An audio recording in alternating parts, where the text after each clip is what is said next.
There is nothing. Only warm primordial blackness. Your conscious ferments in it. No larger than a single grain of malt. You don't have to do anything anymore. Ever. Never, ever. Never, ever, ever, baby. An inordinate amount of time passes. It is utterly void of struggle. No ex-wives are contained within it. An awareness creeps up on you. A mass lies hidden in your dead angle, soaking in some lurid acidic sauce. It's bloated and shameful, a ball of meat surrounding you. This is a terrible line of questioning, and it will only lead to more awareness of the meat thing. Ex-love, ex-tenderness. It is foolish of you to resurface to the loss. Not after all the damage you've suffered to get here. Some of it irreversible. Stay. Sail with me through the abyss of pelagic zone.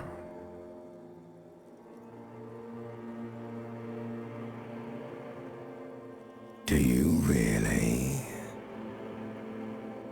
You wouldn't like it if I told you what was back there.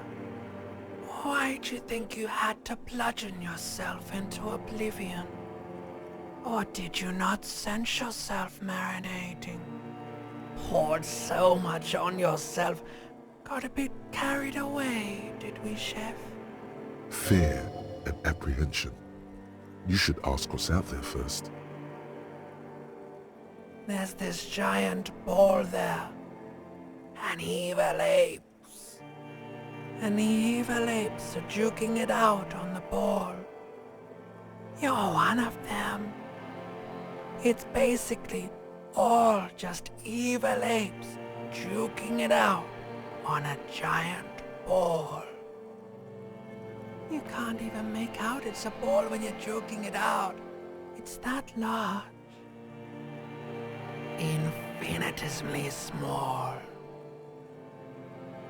Vying for resources is just a stupid expression you picked up somewhere.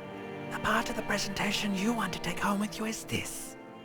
You have to beat the other evil apes in the face, or you lose. Yes, it is. And you drowned in that sadness a long time ago. You lost.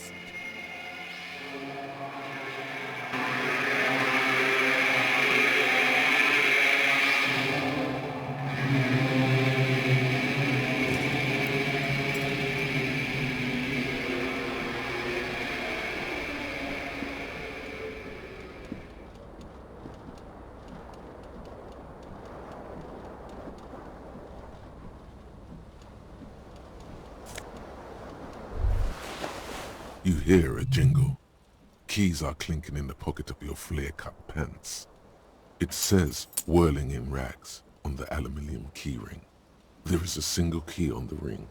The number 1 is etched on it. It should open the door.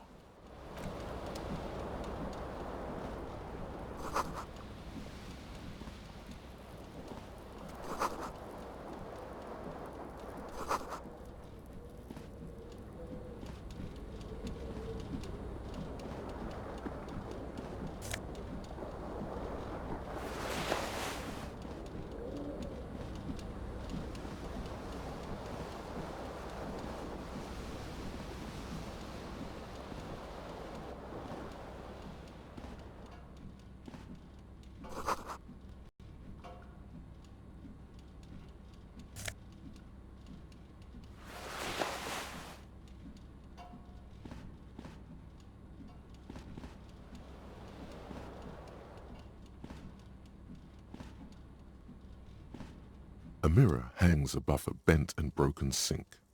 In a fierce discharge of masculine energy, Someone has ripped half the faucet off. Hot water sprays from the base and steam covers the mirror. You cannot see yourself, just the outline of a man. Suddenly, you realize you have no memory of the face that awaits you there, underneath the soft vapor. Really, all recollection of the person you are, the people in your life, and even the world you're in has drowned in a sea of blood alcohol. This was no mere night of drinking. It was a deluge of world-ending proportions. As you slowly reach your hand towards the surface of the mirror. Abort. You clearly have not thought this through. You won't like what you see there, and you will never unbecome it. Yeah, there is definitely something wrong with it. Where to even begin? There is the bloatedness, then the swollenness. It's like there's an upholstery of alcohol underneath your skin. It's not. Your nose feels like a small balloon in the middle of your face. It hurts when you honk it. It doesn't appear to be a particularly tiny nose either. Not with all the drinks it's absorbed for you. It's not. It's swollen and snail-like, wriggling between your fingers. Behold. You have no idea who this thing is, do you? Whatever it is, at least it's dead now. There's clearly rigor mortis on your face. Or wait, is that an expression? Are you trying to make an expression with that face? Please stop. It's horrible. You're scaring yourself. Oh my God. You can't stop. It's like it's not even voluntary anymore. You have worn that grin into your face and now it won't come off. What does it even mean? What is the emotion you're trying to convey?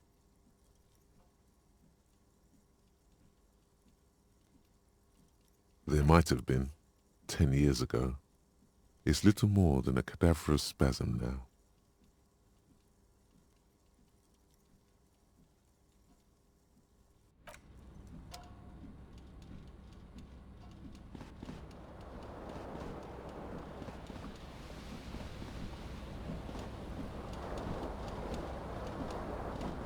This fan has two chain pull switches.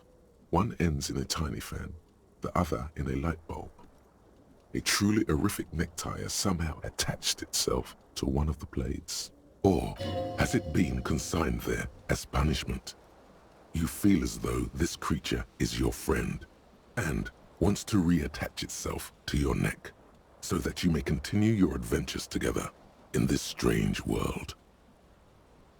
The blades come squeaking to a halt. It should be easier to reach the tie now. You reach out to grab the tie, but what's this? Diffuse, radiating chest pain. Doom comes over you. This is bad. Feels like sharp stones grinding in your chest and keeping you from moving for quite a long time. Still ongoing. Now is a good time to start worrying. Finally, the pressure recedes. You find yourself covered in cold sweat and trying not to move, hoping it will keep you from dying.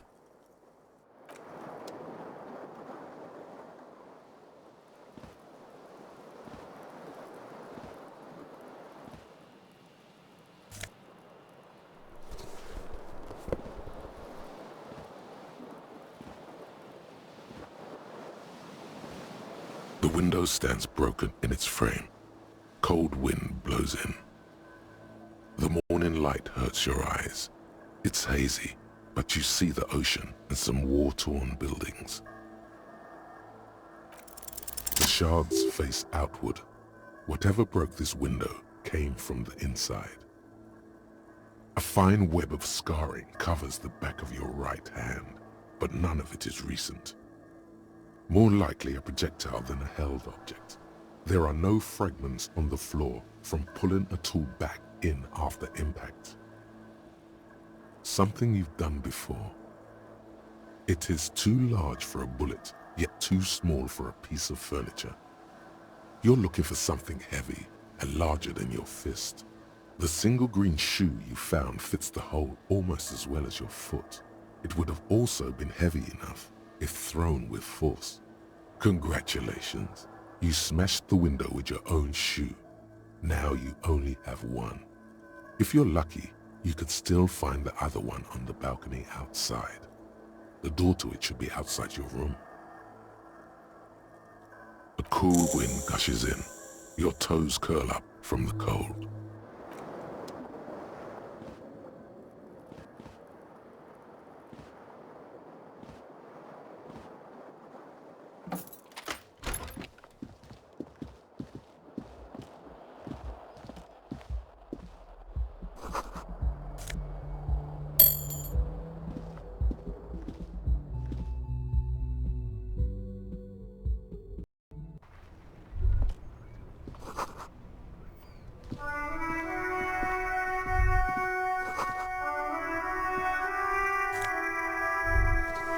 There they both are.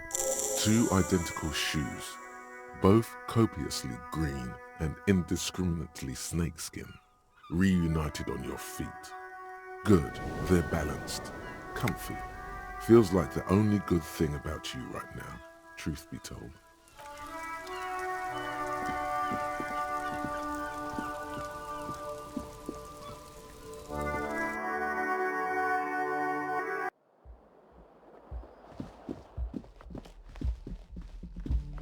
Hello, officer.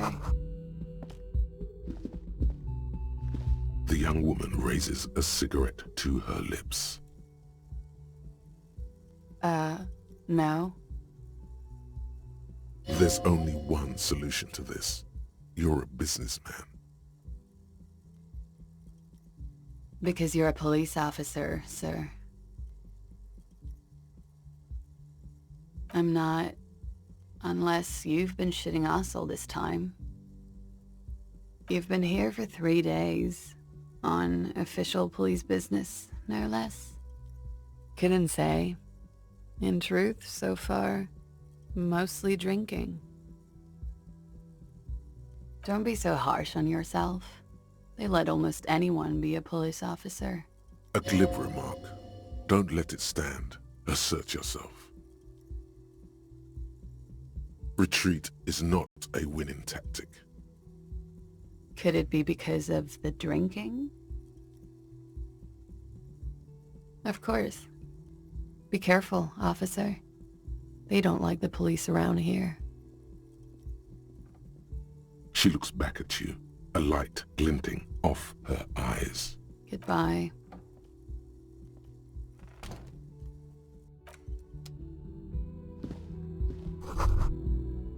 You should pick that fat, juicy cigarette butt from the tray, light it up, and smoke the living shit out of it. The living shit. Your mesolimbic reward pathway does not mince words. It wants smokes. Who knows what you are? A monster, a murderer, the gnome of Jeroma? You feel like a smoker, especially when you look at that juicy, succulent, seductive cigarette stub, still smoldering deliciously. How very astute of you. This renders it ineffectual. You should look for a whole cigarette, or better yet, an entire pack. Strike that. A carton. Make sure they're all healthy and able-bodied. Then smoke them all. Or you could not do that. No one is making you. Good. They'll make you stronger and better. You're too old to be cool now. But find cigarettes, smoke them, blam. Instantly a cool renegade man. A mystical red dragon with smoke rising from his nostrils. Plus, smoking them gives massive bonuses.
You should totally sing karaoke here, the first chance you get.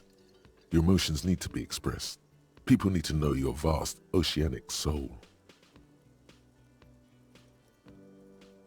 Of course, like a small animal that only comes out at night, all it needs is to be heard. Through a PA system, by other people, whether they like it or not. Ram it up their ears, says your adrenaline gland. Violently express yourself. You have not yet stumbled on the right lamentation, but it's out there. It'll come to you. You will wreak havoc with it. Don't worry. No, don't sing the happy song. It's stupid. Sing the sad song. It's profound. You have to find something tragic to sing first, though.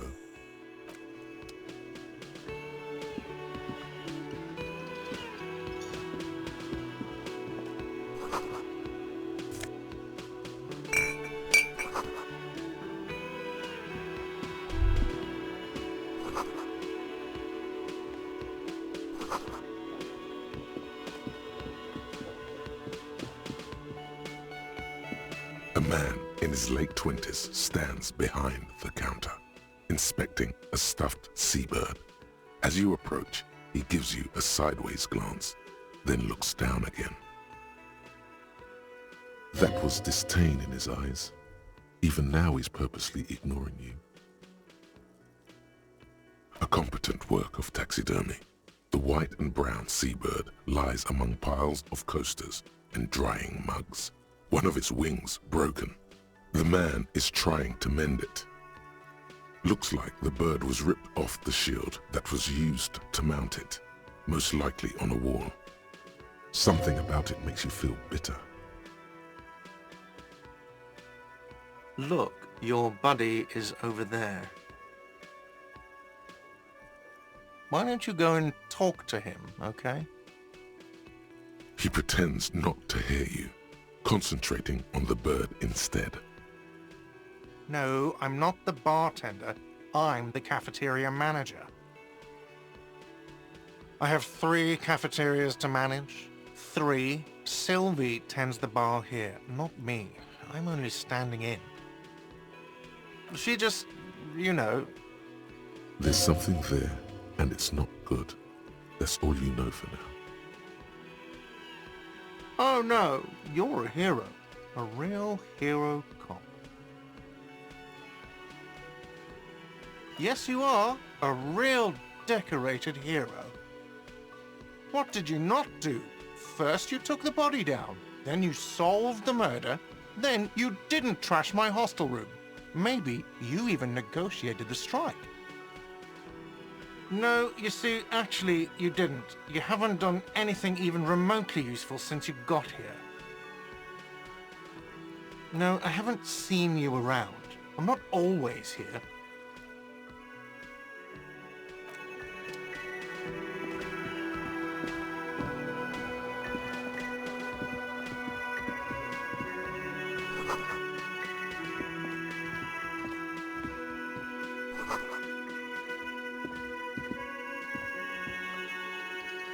Hello, sweetie. You shouldn't keep your colleague waiting.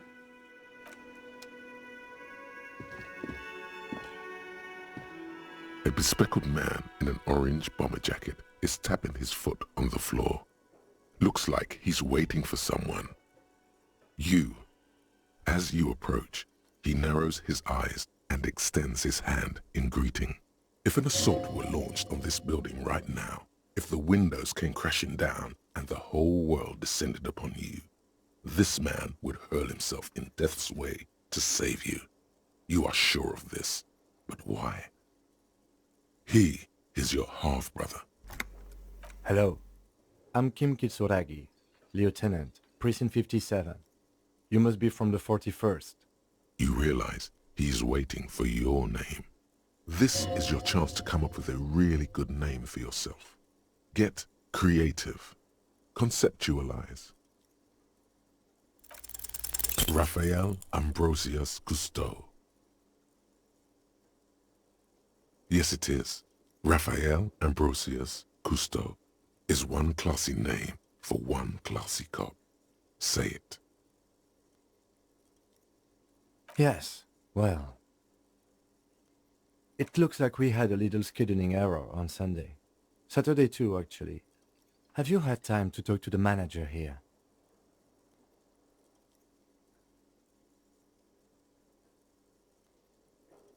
No, I don't think so. We should ask him for a rundown of the area, now that I'm here as well. I understand the scene is out back, right? It also wouldn't hurt to assure him the police are finally here. In full force, I mean. Have you mapped out the initial interviews? Right. And the interviews? At the 57th, we like to prepare an initial list of persons of interest, and then just skim the surface. Prepare the field, get to know the players. You don't do that? Maybe it's not an inter-district practice. Okay, we'll have time for that after we take a look at the coroner's case. Have you removed the dead body from the tree? Mm-hmm. Sure. But did you take it down from the tree? Does that mean the body is no longer in the tree? So, the body is still in the tree. This is the first time you detect a weariness in the lieutenant's voice. It is obvious he would have preferred for the body to no longer be in the tree. Where it has been hanging for 7 days straight. We should go there as soon as we are done talking to the owner. I was sent here to meet a detective from Precinct 41. You have the insignia of the citizens' militia on your sleeve and on your back. I suppose you could be impersonating him. You could have gotten the insignia from the black market or forged it. But for now, I'm going to set those possibilities aside. I'm not from the Inspectorate General. Internal affairs, and I'm not them. I'm from criminal investigation. Yes. They are not just white rectangles. They bear a halogen watermark with the letters RCM and a pattern resembling the street grid of Revachol West. I would ask you to step into the headlights of my motor carriage, but again, it's none of my concern. I just need you to do your job. You mean you don't have a badge? Losing your identification card is a serious matter. My vehicle has a shortwave. You can use it to report your badge missing. I would advise you to locate it as quickly as possible. But getting the body down should still take precedence. I can see you drank last night and the night before, and that you are still drunk now. But I have seen officers go through worse. Much worse. If you need something for your headache, there is a general store nearby. But as I said, the dead body should be our #1 concern. A painkiller would be good about now. This thing is pulsating with discomfort. The best cure for a headache is, of course, morphine. They won't have that, so cigarettes will have to do. Talk to the manager. Then we go out back and take the body down. We all feel that way sometimes. There is no such thing as a police officer, I'm afraid. What remains is that there is a dead body in the tree. Someone has to figure out who put it there. If we don't, no one else will. But first, we have to take it down. After you, officer.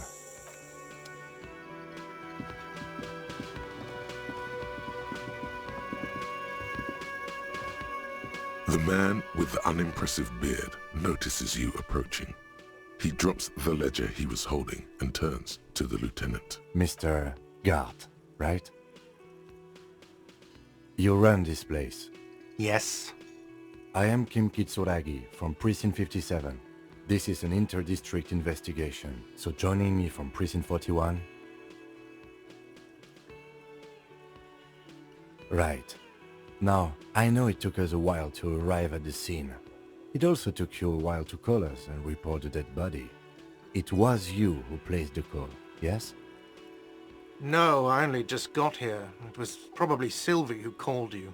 She usually works the bar here. I'm only temporarily taking over her duties. Do you have her number? As a matter of fact, I do. You said you just got here. From where? Are you a local? What, of Martinez? No. I live in Jamrock. I only sometimes come here to keep an eye on the place.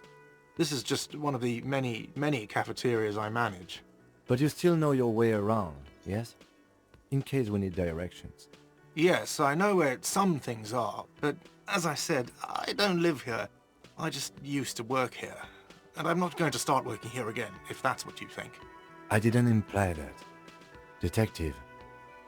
Yes, Detective Cousteau. I have everything. You? Yes, he means, do you have questions for me, like a police officer would? Behind this building, there's a courtyard. They hoisted him up on a tree there. That's easy. See that door there?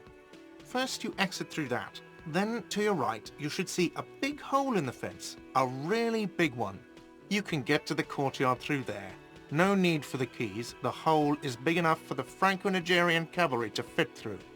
Does he want you to feel guilty of making that hole? It's implied in his voice. I don't know who killed him. I'm not the police. That's your job. What are you, crazy? Of course I didn't kill him. Suddenly you tense up. Blood is being pushed to your muscles. You should hound him on this. Hound him hard, the prey drive says. Oh, thank you. She went away because none of your business. Oh my God, what is your obsession with this Sylvie person? Get over it. Maybe it's he who's obsessed with this Sylvie person. Certainly sounds like it. Let's go. Not so fast. You owe me 130 real.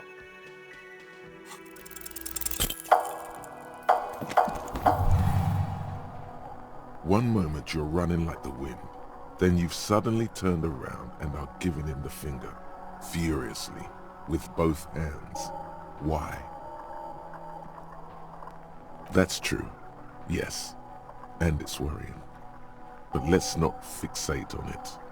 Look at that stupid bartender instead. He has no idea what's going on. You and your fuck you fingers floating in the air. Barkeep's got his mouth agape like an idiot. You showed him.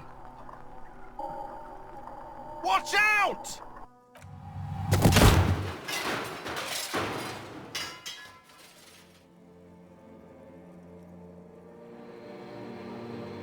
Everything goes dark. Back so soon. Those are mysteries of the spinal cord. The spinal cord has yet to reveal itself to you. Its mysteries are unholy mysteries.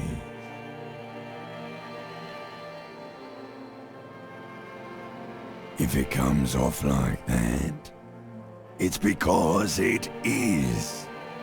And you are. How's it going out there? Are the tiny apes screaming about money yet? It doesn't look like it is, sweetie. Are you okay? No, you have sustained a trauma to your lower neck. In addition, you have strained your left trapezius muscle. Pain surges down your back when you move. The chair took the brunt of it. Don't worry. Are you sure, ma'am? Yes. Check on him. Sir, I didn't mean for this to happen. I'm sorry. This has always been a cop-friendly place. The drinks are on the house, okay? There were a lot of drinks on the tab.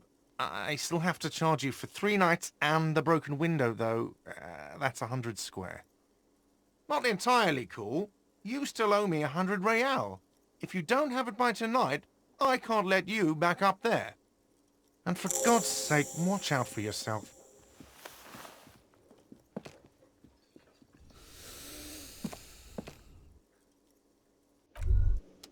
By the way, where is home? The address is coming up blank, and this place sure isn't it. But you've been at this hostel cafeteria for only 3 nights. Where were you before? You had to be somewhere.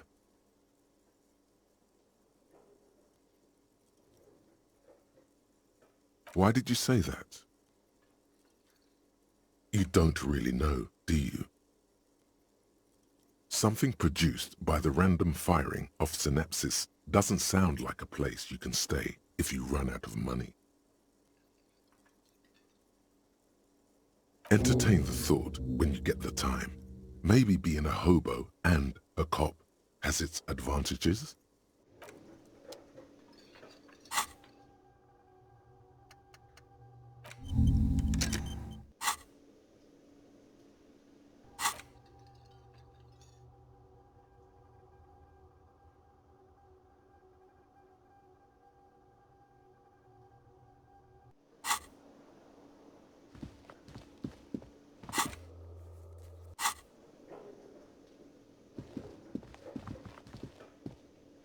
Hello, sweetie.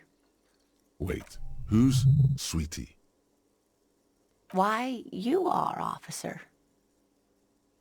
And have you found anyone to be sweet to?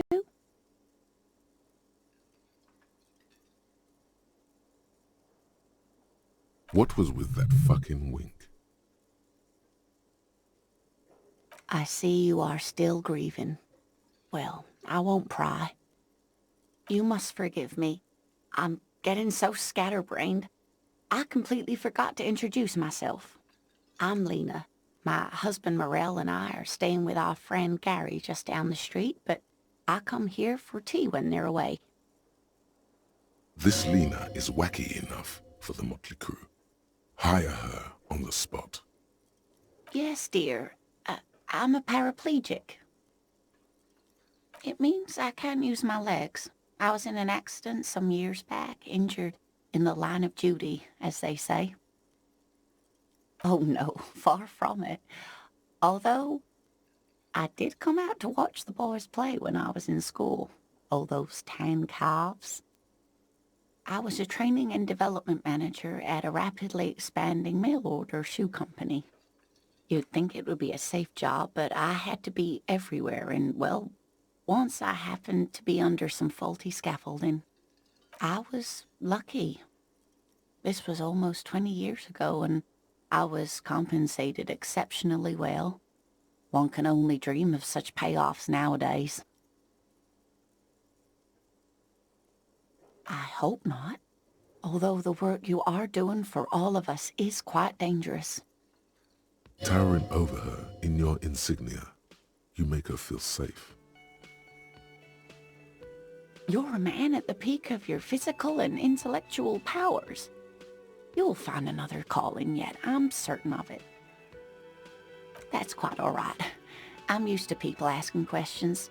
I know they're thinking about it anyway. There is no bitterness in her voice.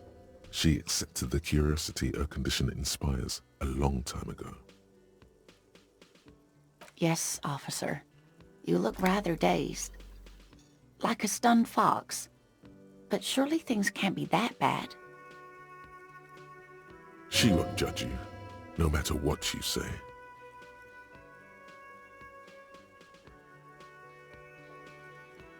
Oh my. You know where we are, right?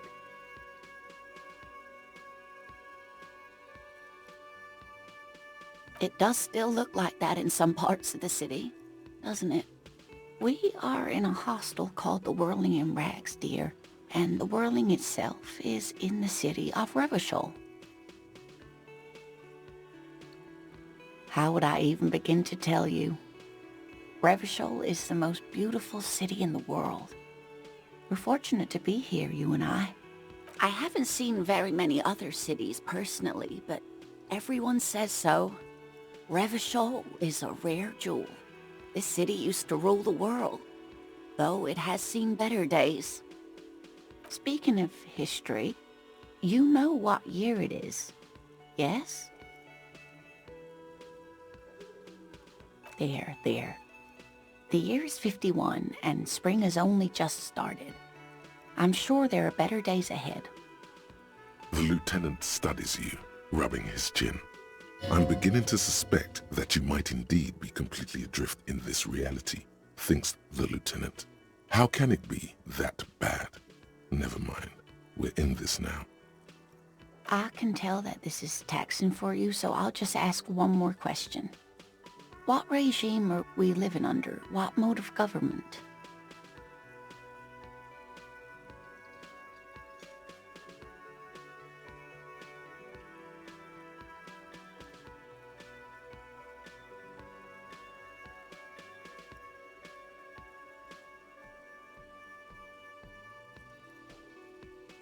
Nope, sadly not. Revachol is what's called a zone of control, under an alliance of foreign powers called the Coalition. We have no government of our own, and what democracy we have is market-driven.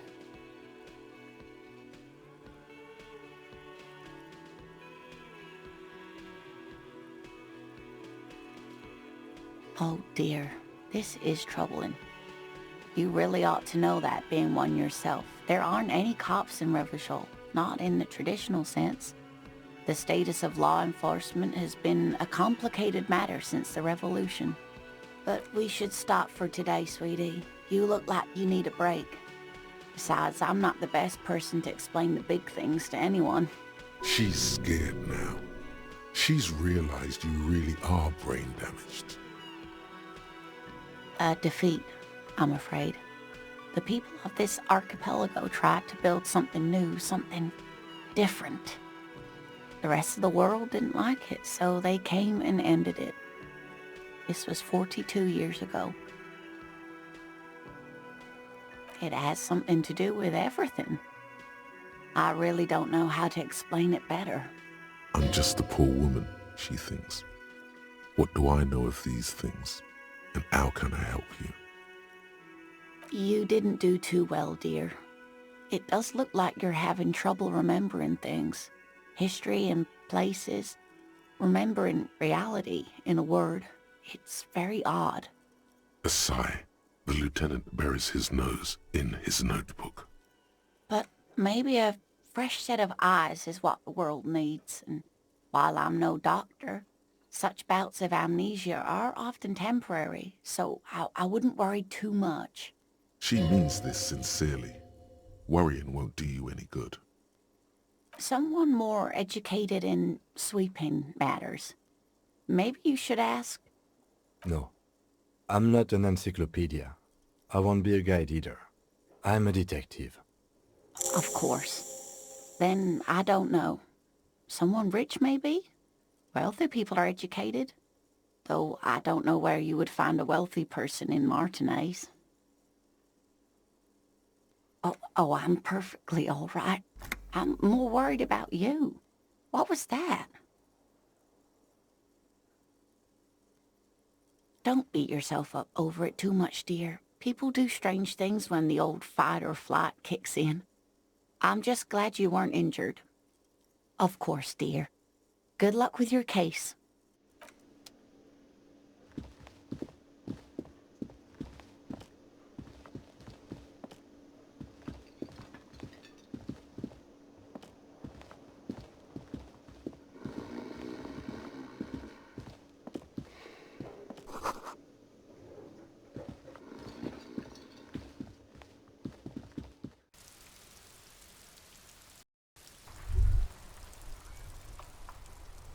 All around you, rain falls on the great city of Revachol.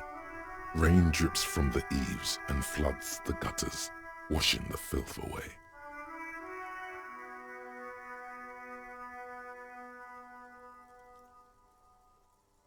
The spring thaw must be here. The snow is melting. Looking up at the sky, cold water dripping from your hair. Grey sky like great battleships, clouds colliding with one another. Rain falls down on the world. Your shirt sticks to your chest.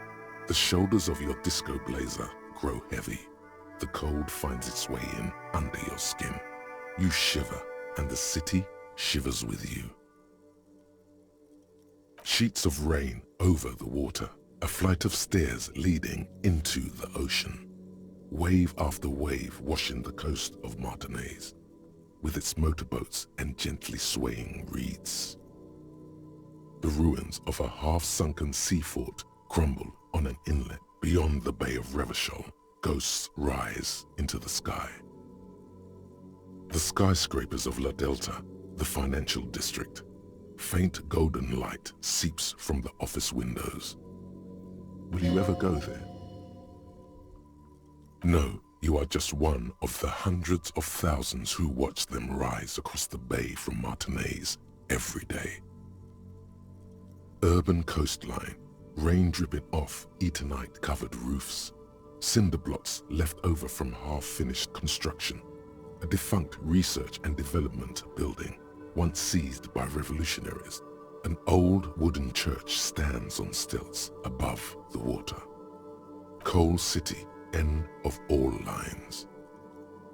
Your hair is an oily mess flecked with ash from neighboring coal plants. Smokestacks rise somewhere in the distance. The great gates of the industrial harbor are locked. A chill runs down your back. You shudder like an animal trying to shake water from its hide. Behind the gates, heaps of supply crates, red and blue metal shipping containers, slick with rain. The Greater Revachol Industrial Harbor is an artificial mountain range. Immense wealth resides within, and immeasurable poverty in its shadow. You, on the Martinaise Plaza, a small dot looking up at the sky. Droplets form on your eyelashes. La Drusienne, King Dries passenger harbor. Cruise ships flanked by dock arms. Cranes watching over the mouth of the river distributary. Couronne, the lower middle class. Distributary after distributary cuts the city blocks in half. 7-story buildings trail off into the rain. A silvery curtain of rain over the houses. The class divide. Capeside apartments. Tower blocks crowd one another. 4.46mm bullets still lodged in their war-torn stone walls. Hallways collapse from the mortar hits of a war that was lost long ago. Clotheslines go to waste in the rain. Radios play. A yard. Rain falls onto the roof of a woodshed. Coal leaks into a puddle beneath a dead man's feet. He swings from a tree, bloated. Droplets of rain slip from his cold cheeks. A traffic jam. Rain thrumming on the roofs of motor vehicles. Inside, drivers watch water streaming down their windshields. The statue of a king shudders. He too is cold. The canal bridge has been raised. The road ascends. A raised motorway loops above the ghetto. Beneath its concrete columns, a sea of rooftops, woodwork, and tar stretches northward. 4-story buildings as far as the rain can fall. The snows melt in Jamrock. Revachol is the capital of the world. Jamrock is the capital of Revachol. Droplets form on your eyelashes. It's home.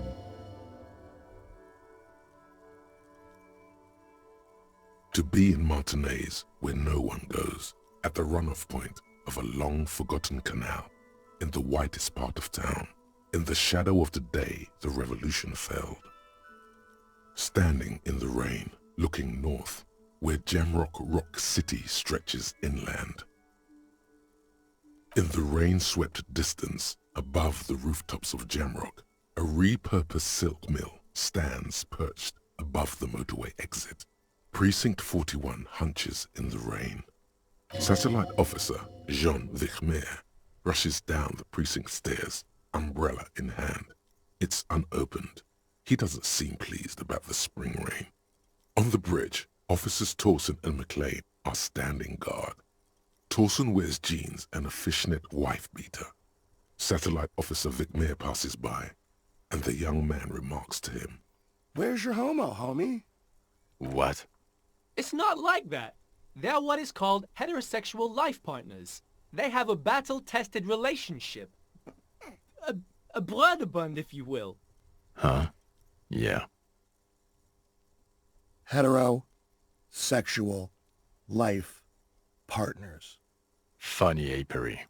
Male-centric workplace humor. Have you seen him? Is there something wrong? No, nothing. It's just... Judith went to his place and found the Monday mail unopened. I think he's still there. You didn't, drink with him over the weekend, did you? That would be irresponsible. With that animal? Never again, man. What is he, still down there? In, south of the interchange? What was it? In Martinez. He's in Martinez. Your vision blurs. You wipe your face with your hand. The rain stings your eyes, making you look up and blink. Coalition-era statics hang like apparitions under the cloud cover. Way up there, where rain forms, rotors flutter silently. Your sight clears. This rain will not let up anytime soon. You should get a raincoat. There's a freight to the east. They sell them there.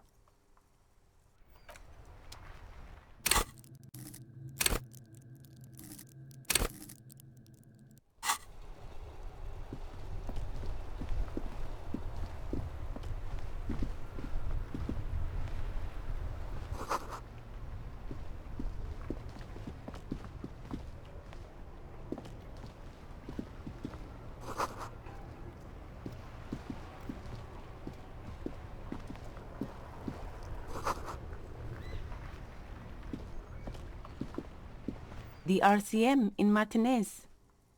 What can I help you with? We don't see a lot of police around here, that's all. Of course. What can I help you with? Me? I am just a gardener. I am working. I have a greenhouse in the yard there.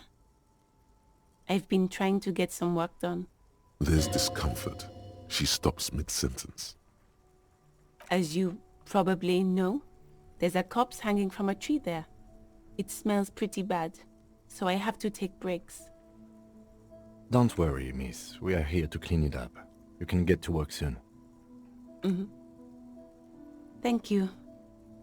My head is about to explode from all the salts I've had to inhale. Of course. Where to? What do you mean? Yes, sir. District of Martinez. This intersection is called Roundabout North. He knows where we are. He just wants directions. There's the pier, the Cape Side apartment buildings, some more tenements. Not a lot, really. The harbor gates, some kind of commotion, I think. I don't follow the local politics. A fleet store, too. Some shops and a bridge. The canal bridge leads to the coast, but it's broken, I think. Some kind of accident, probably. Just coast. There's a little fishing village there, and a fish market. But that got closed down ages ago. Rows of stalls under a broad roof, where silvery fish were heaped on newspapers. Water everywhere, pouring from the heavens in the shadow of the old church. I don't know. The abandoned kind? It used to gather every spring, but there's nothing to do there now. Just drug addicts. It's just water. No, actually, I think they call it the Martinez Inlet. There are some islands in the bay, but they're hard to reach. It's there, in the yard, right through the hole in the fence. No problem. Of course, I won't hold you back. Her gloves. You get the feeling that you need them. You have a dead body to deal with after all. Sure, keep them.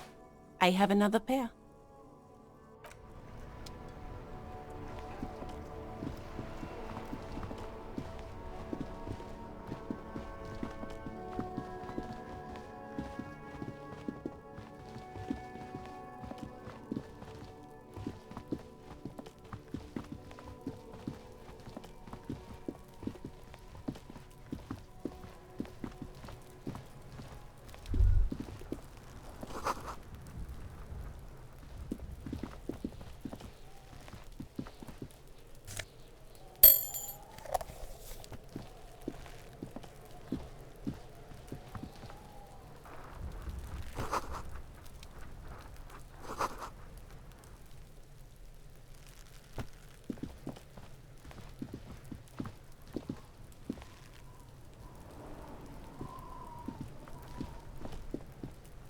There are several footprints in the mud, left by work boots. Anywhere from 6 to 12 pairs have walked here. Heavy workers' boots with reinforced toes and hobnails all over the yard. Maybe more than 12. No, 8 pairs of boots have shuffled back and forth in the mud. 1. Standard work boot, steel reinforced toes, number 46. 2. Standard work boot, steel reinforced toes, number 44. 3. Hobnailed work boot, steel reinforced toes, number 43. 4. Standard work boot, number 45 or 46? You don't know. It's a miracle you can tell the prints apart as it is. The cold must have preserved them. 5. Another standard work boot, steel reinforced toes, number 44. 6. An aberration, light as air, even pace, same make of boot, but number 41. Impossible to tell. Could also have been an adolescent. The gait is undeveloped. You're not bad. It's as if the whole world darkens. Everything else has a thin film of unimportance on it, and the tracks burn in the middle of it, in a strange, beautiful way. 7. The glowing outline of a standard work boot, number 46. But the imprints are twice as deep as the others. The weight exceeds 200 kilograms. 8. And yet another standard work boot, number 44. There's an aberration in the pattern of the sole, however. The right sole is smoother, more worn. How many? I was pretty off then. I counted 20. I never got the hang of it. Hyperopia. Do you see anything out of the ordinary? A woman or a kid? Okay. How do you know? He knows it's hard to discern sex from a person's gait. That's okay. Go on. 200? Could it be the combined weight of 2 people, one carrying the other who's tied up? Let's say a heavily built worker carrying a similarly built, soon-to-be-dead man. He might be right. 200 kilograms of living weight is unlikely. Possibly, yes. Interesting. Let's name it the odd soul. Someone operating a workbench with a pedal? Like a joiner at the harbor? Or maybe a drummer? He regrets it the moment he says it. I don't know why I said that. We are not looking for a drummer. We are looking for a group of dock workers. The lieutenant clearly appreciates the chance to clear up the drummer issue himself. Perhaps it could be a driver. A driver would wear out their right shoe before the left. The accelerator is on the right. He doesn't seem to hear you, looking south toward the traffic jam instead. The machines are silent. The engines are all turned off. We should keep our eyes open around the traffic jam. See whether anyone strikes out as a potential suspect. Seems prudent, no?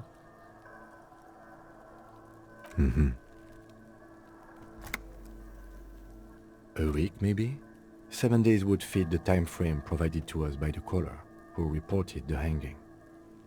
It is not impossible. I pulled last week's forecast for coastal Havashol. 7 days below freezing. The day before, the day of his hanging, was the last warm day. Correct again. Sub-zero temperatures would preserve the tracks in a good state. The commotion here could have taken place a week ago. What do I think? A mob of people brought something heavy to the tree. One of them was carrying the victim. They shuffled around, especially under the tree. Then, after hoisting him up, they stood in a semicircle facing his direction. At first glance, this appears to be a lynching. Indeed. They all stood in a row here and looked at the tree.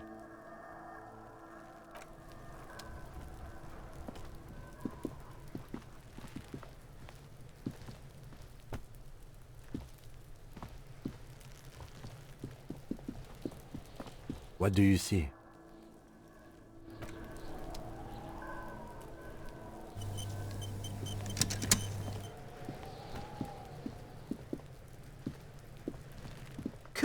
got this. Oh yeah, nappa gumpy, Kuno! Can't talk, pig. Shit's coming up strong. Throwing rocks. Shit coming up strong. That sounds good. Joyous. You should hang out with this kid and see what that juicy shit is all about.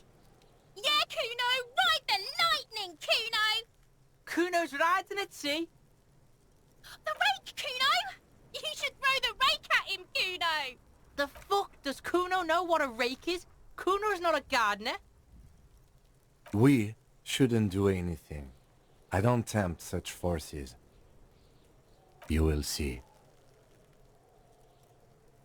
The fuck are you talking about? He's calling us Kuno! He says we're fucking each other! Alright, entertain the Kuno. Show me what you got. What you got there? What you got, huh? Show me what you got. Shitload, pig. What's your question? Don't tell the pig shit, Kuno! If I were to want to waste my time, which I do not, I would ask them who he is, how he got there, and the usual. You have no idea what the usual is. Just ask whatever comes to mind. Kuno's fuck imp. Kuno uses the fuck imp for target practice. End of conversation. Very strong. You should be this stoic. Probably climbed. Kuno was busy down the road when that shit went down. You heard Kuno. Kuno wasn't even in Martinez. Kuno wasn't in Revachol. Kuno wasn't regional. I don't know. Some fucking... Mesk or I don't know. Some other place. Night City. Kuno was in fucking Night City. Kuno gives this info out on a need-to-know basis. And you don't need to know. Kuno didn't smoke the gimp, if that's what you meant. Just a couple of pigs sniffing around in the dirt. That seems pretty fucking suspicious to Kuno. Yeah, you tell the faggoty, Kuno! You're testing Kuno's patience here. Get lost, Right, pig. This is where Kuno plays with his little wooden choo-choo. What do you want with it? No, it's not fucking Kuno's. It's ancient. Look at it. He thinks you're fucking fool, Kuno! He says you climbed the ladder up to your magic treehouse. Get the fuck out of here, pig. Kuno doesn't have a magic treehouse. Dunno. Kipta's gardener used to work there.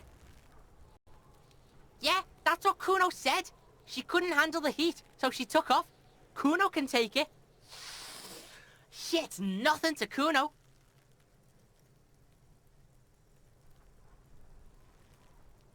Look it up in the library. Kuno's not a fucking dictionary. Fucking small brain. Kuno means the gardener, alright? Look, Kuno doesn't explain shit. Kuno just says shit. Yeah, whatever. Kuno doesn't give a shit. Kuno's Kuno, pig. Kuno. Primal. Violent. The fuck are you calling a third person? Kuno's the fucking first person? He looks slightly confused, but proud he came up with that retort. But right as he's getting distracted, you hear a malevolent hiss from behind the fence. Watch out, Kuno! He's trying to fiddle you! He's gonna put his hands on you! Help! Pig's got Kuno! Help! Rape! Help! He's got the Kuno, help! Yeah? Get out of here before the Kuno beats the shit out of you. Yeah, that's right. Drag your fat ass out of here, fat boy, before Kuno fucks you. Don't listen. Just go.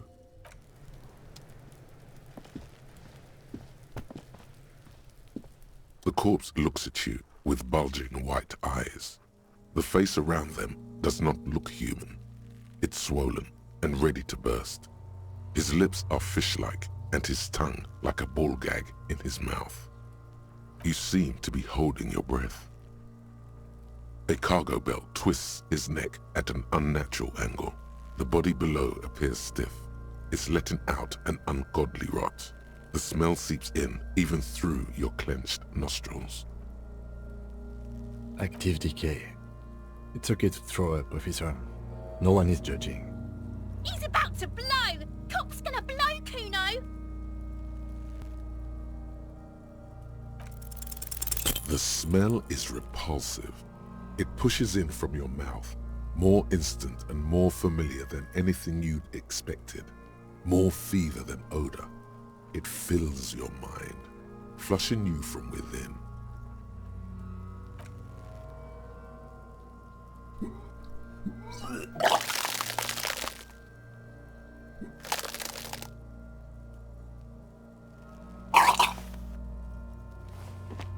You feel a great force ringing from your stomach.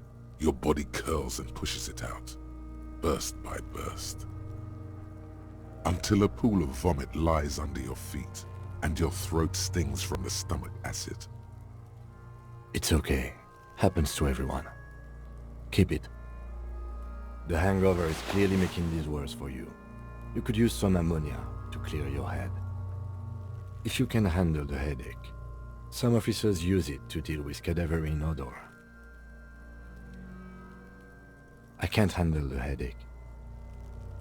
It's more likely he can handle the smell, unlike you. That young woman, the gardener, mentioned she used salts for the smell. If she doesn't have any, there might be some in the fruit store nearby.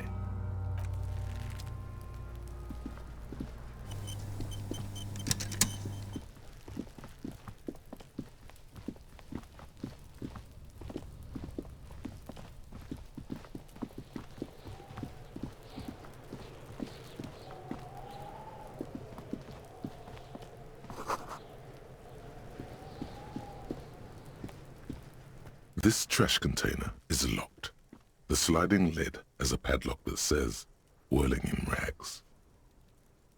There's something in there, not necessarily connected to the case, but still. The body is downwind from here. Maybe you prefer the smell of garbage to the smell of death. Trash, food waste from the cafeteria. They lock these containers to keep the derelicts from flocking in. Could be evidence too. What do you mean, feel? I agree. We should get someone from the remote viewers division here. All the detectives from all the precincts who experience extrasensory perception go to the remote viewers division. Their work is invaluable to the force. None, because they don't exist. There isn't, but we should still access this container.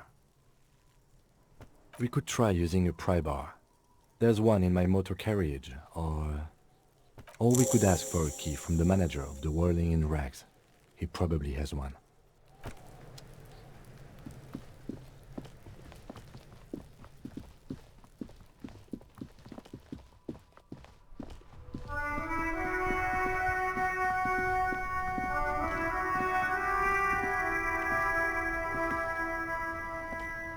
Hello again, officer. How are things? Sure, I'm done with them. Go easy on that stuff. It gave me a terrible headache.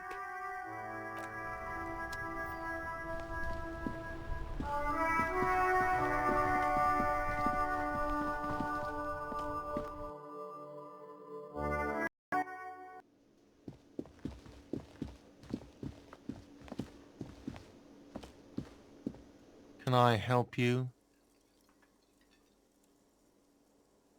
Mine? No, it belongs to the Whirling in Rags. Thank you for clearing that up. Why do you keep the container locked? Why? To keep the hobos and drunks out. That's why. And the neighbors too. They put their trash there and they don't pay for the garbage company. I thought as much. And are you the only party with access to the trash container?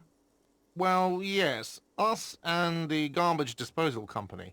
It seems a little callous, doesn't it? Something stirs in you. Prod at him and find out.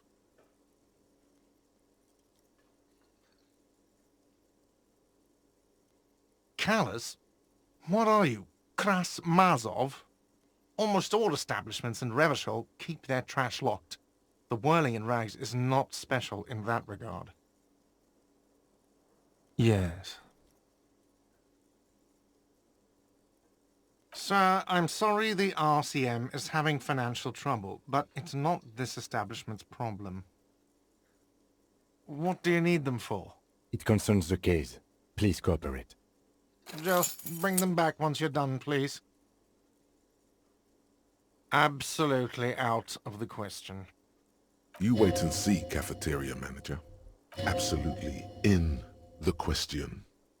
First we find a sad banger.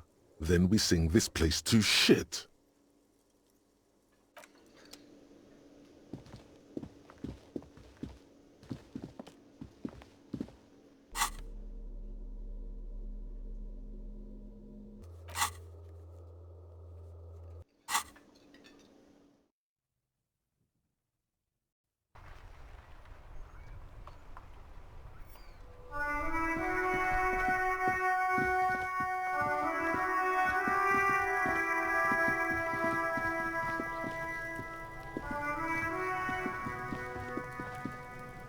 This trash container is locked. The sliding lid has a padlock that says, whirling in rags. With a well-oiled crack, the lock pops open. It should now be possible to simply raise the lid. Don't. Maybe you shouldn't. Maybe you shouldn't. Of course you should. This is your time to shine, Hobocop. Dive into that dumpster for extra content. There is. But you won't like it. Sweat forms on your brow. Your hand is still on the lid. The smell of rotten food rises to greet you. You see soggy cartons, dirty rags, and organic waste. We're just in time.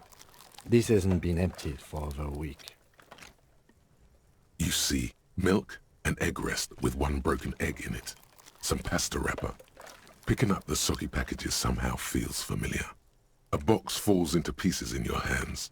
Batiste Soleil cereal. There are plastic pasta packages below.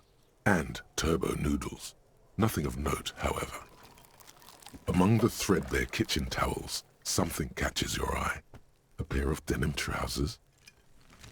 As the legs of the slime-covered jeans begin to unspool from the garbage, a rank corpse smell fills the air. The victim's clothes? Cadaverine odor is faint. If these belong to the deceased, they were removed when he was still in the early stages of decay. Drop them in here, officer. Guitar-marked blue jeans. Pockets empty or emptied. He wore them with a belt, too, a white belt. The loops appear stretched, but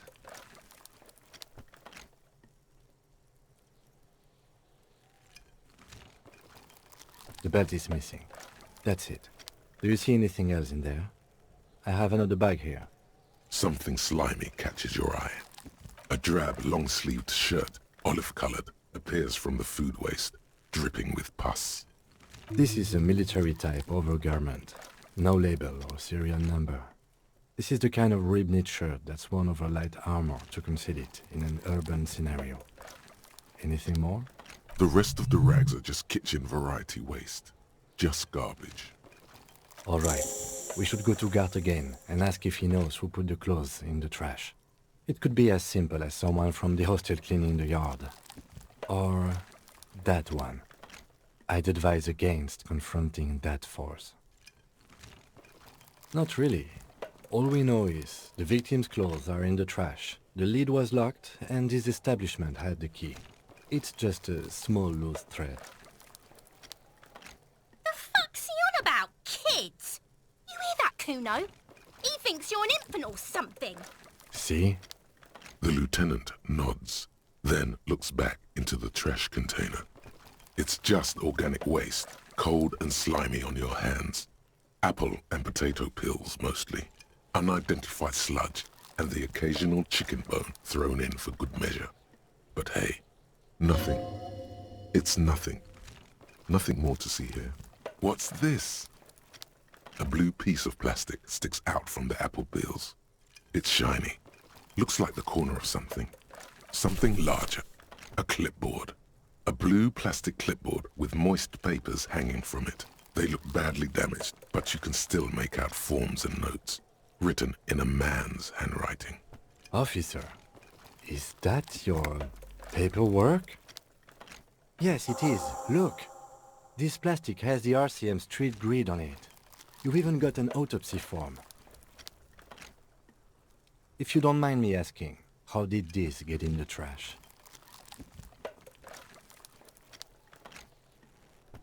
Well... His eyes express a rare condolence. Then he picks it up. Lucky we found it. You should take stock of what remains, just to be sure some has not made it into the hands of the RCM's adversaries. Organized crime and the like. There might have been police secrets in your notes. It would also not hurt to start taking notes on the case. Now, tell me what your eagle eyes see. Or are we finished? Wow, an Armistice caliber 50 knock cannon. Half wrapped in paper tissues. So shiny. It's a giant rifle, and it's very expensive. Not as expensive as that fat string of pearls snaking around the rotten banana peels, however. And is that Cordon Electric's preamp with Electra F2 tubes? It is. That catches quite a price.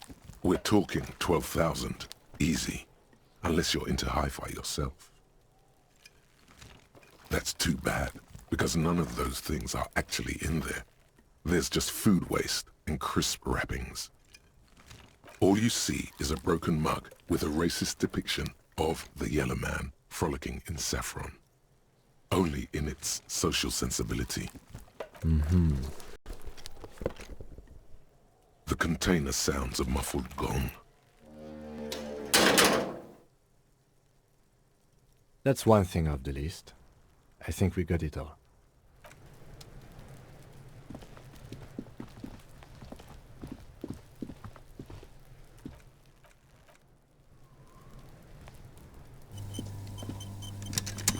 There he still is, looking right through you with his white eyes. The body below, the ammonia only makes it worse. The combination forces tears out of your ducts. You manage to keep it in once. The second time, not so much. When the vomiting is done, your cheeks are wet with tears.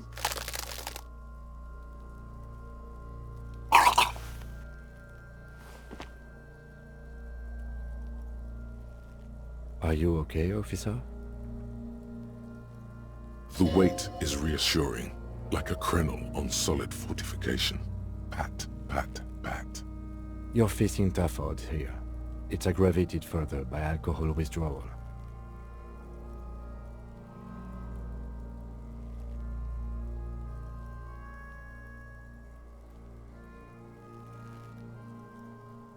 That's probably a good idea. Clear our heads. But before we can do that, you need to get your shit together. We should go talk to the locals. Find something else to do while the wind changes. It's pretty bad right now. Give it half an hour. Get yourself together. Then come back and have another go.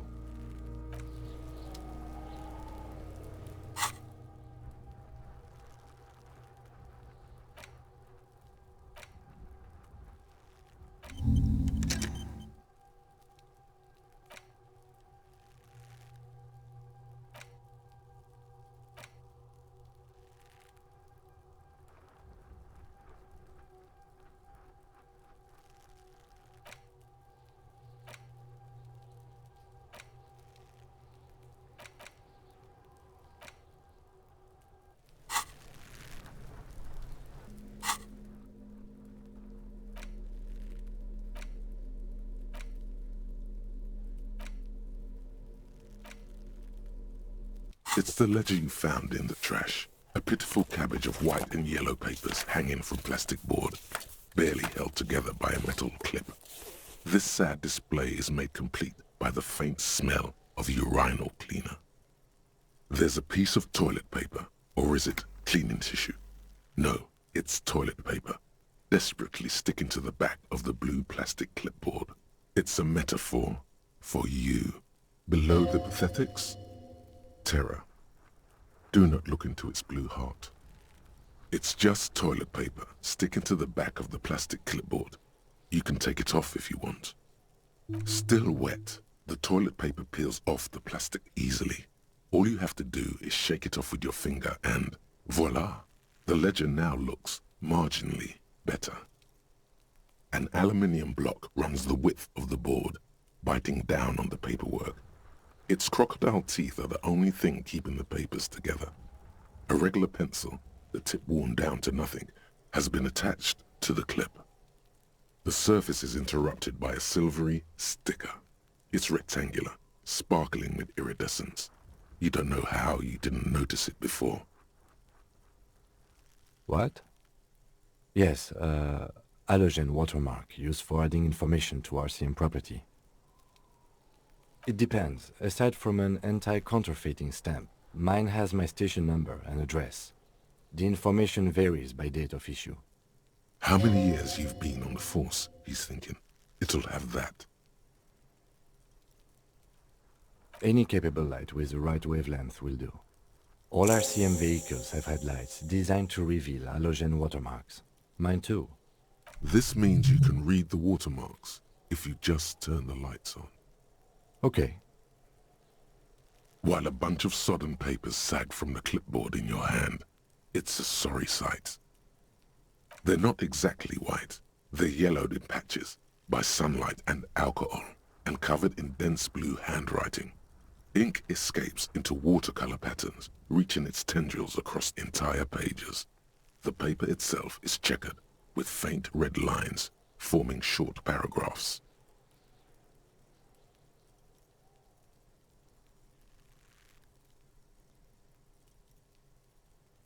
Once in a while, there's a red stamp that exclaims, "Case files commit to paper." The case files themselves are plenty. You count more than 100 sodden, crumpled up, earmarked pages falling apart in your hands. They appear to be sufficiently organized and extremely dense, if mostly illegible. Work, strife, poverty, the Jamrock Quarter. These are handwritten logs of investigations dating back to January 51, this year. The exact number is hard to estimate due to missing pages and an odd naming convention. But there are at least 20, maybe 30 cases undertaken, not completed, mind you.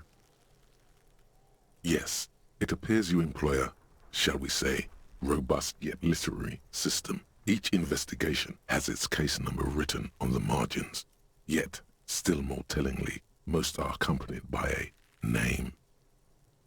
Yes, all caps. One is called The Next World Mural. Another, The Square Bullet Hole Murders. Another yet, The Unsolvable Case. Others appear more light-hearted. The guys on a couch in an unexpected location, and The Murder at the Hookah Parlor. Even the rare article-free collapsing tenement. Murder features prominently throughout. You like this grimy murdering, don't you? It's going to take an effort to piece these case files together, but it can be done. Once you're done inspecting them up close. You mean the alphanumeric? Officer, precinct, time of arrival at the scene? Oh, you mean the titular? Yes, well, so do I. In our defense, almost everyone in the RCM does. It's a holdover from the early days of the RCM, right after the revolution, when the organization had little idea how to do things. It persists in an unofficial capacity. Officers use these titles to refer to their work among themselves. Again, in your defense, I seem to have named one the man with the hole in his head. That was a real person. His death was real. Still I named it that, to amuse myself. I pray his loved ones never find out. Rail spiked through the head. He died. It was a workplace accident. There is, for precisely one more. 15 pages near the end remain untouched by the damage. The checkered grid forms a structure of passages, breaking the case into subtasks to accomplish. The tasks you've completed flow out of the pen in a brash freehand similar to the rest of the letters. The wording comes easily. It's almost robotically simple, a language developed for mental rigor and simplicity. Inspect the victim's body. Interview the cafeteria manager. A satisfying slash sounds across the paper. You're done, it seems to say. And you, and you. Things to be done and things already done. The composition of reality.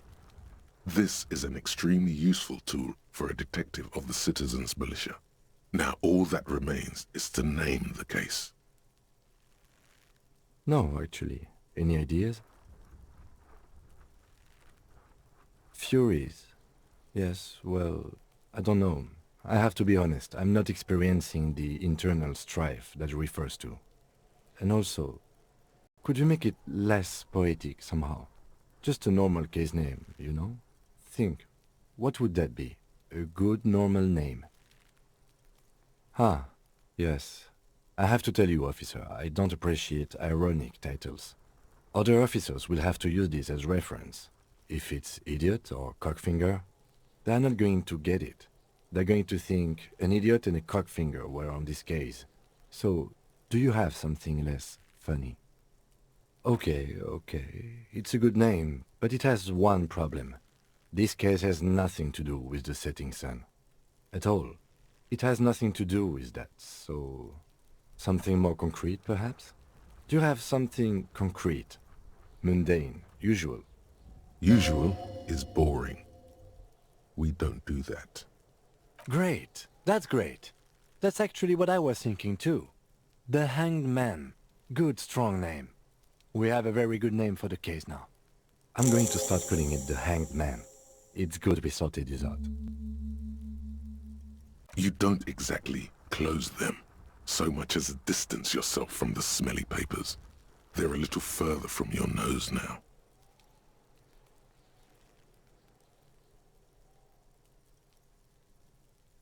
The acidic stench of rotting food is rubbed off on the cellulose. It now forms the base of the experience. This base surrounded by a faint air of spoiled meat, the stuff of death itself, and then sprinkled liberally with the citrus zest of toilet cleaner.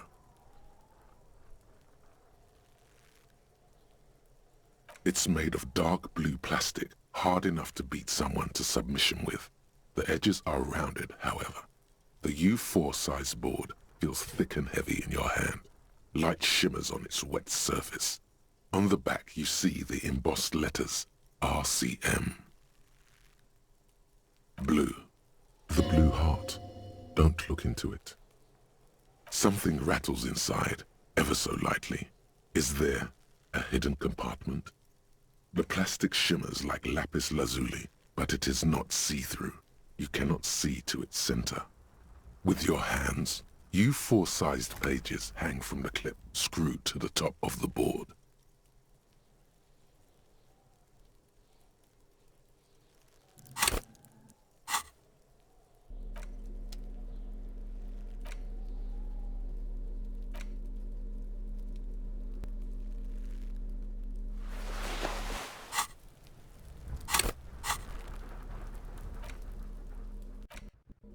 It's the ledger you found in the trash. A cabbage of papers hanging from them is not what you end up doing. You squeeze the plastic to slide it open, but nothing happens. Then you bend it some, then crack it. The goddamn thing is stuck. A hot flash of rage comes over you. For a moment there, before it recedes, you feel as though you might just squeeze a tear of anger out of your duct. Makes you wonder, why? It's unjust, that's why. You can't even get to that thing anymore. The ledger quivers in your hand. As it shakes, the pages rustle. This pathetic mess suddenly afraid of you for some reason. In the back, you see thin, translucent copier paper. Some neon yellow, some bright red, all covered in boxes, like marching armies. These look like official forms waiting to be filled out. 3.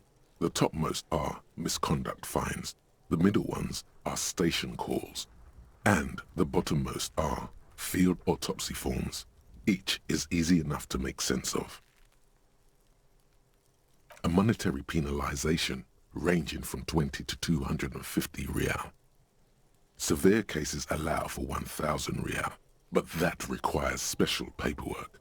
The details of issuing these fines are spread out over the rest of the fields.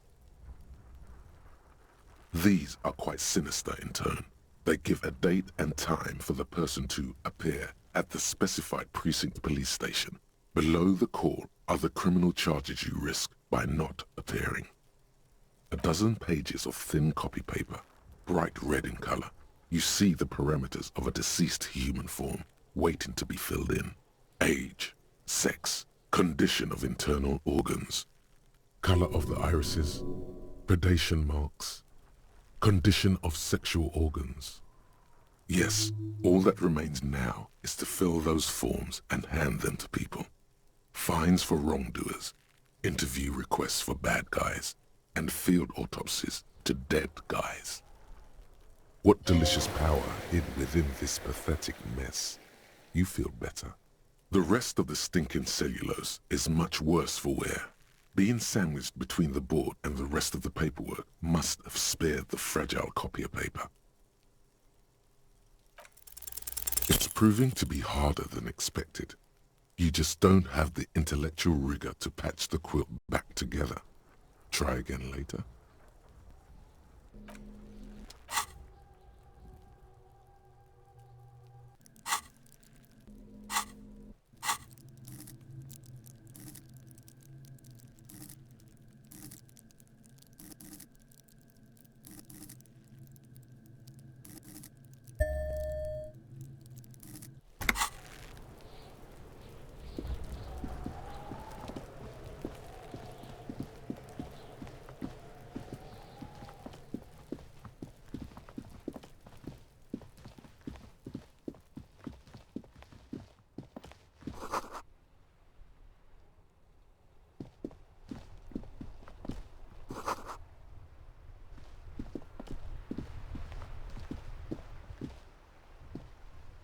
This popular Vantorie mail collection box has been heavily vandalized with graffito. A closer inspection reveals 2 bullet holes in the front.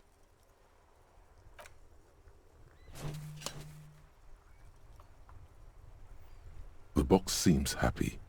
Eat shit pig, fucked by the coon, and St. G with a crown have been scribbled on it. Jenny is a whore, and best set mailbox also.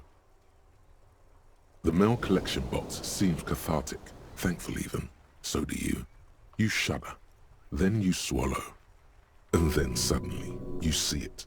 Over all the other graffitos, someone has, using the tip of a very sharp knife, cut the words, Revachol forever.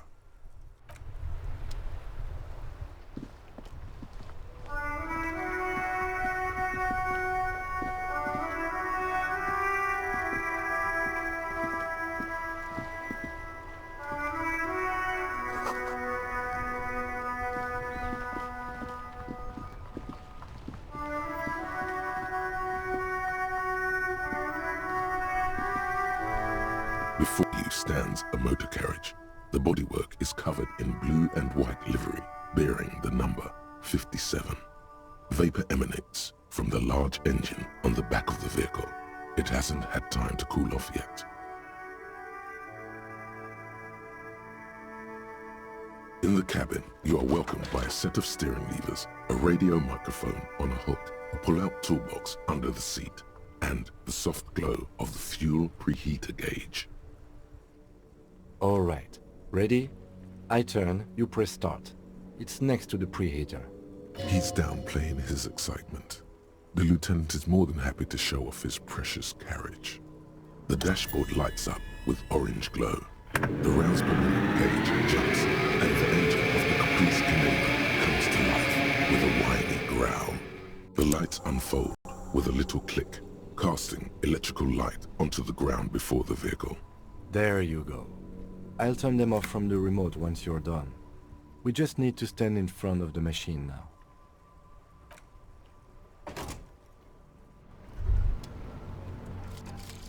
Volumetric ship compressor. Bizarre scientific news from Revachol West today, where a police officer's shit has been observed at a pressure of around 495 gigadecimals. These metallic hydrogen levels of shit togetherness were thought to exist only at the center of collapsing stars, not law officials. It remains to be seen how long the shit singularity lasts.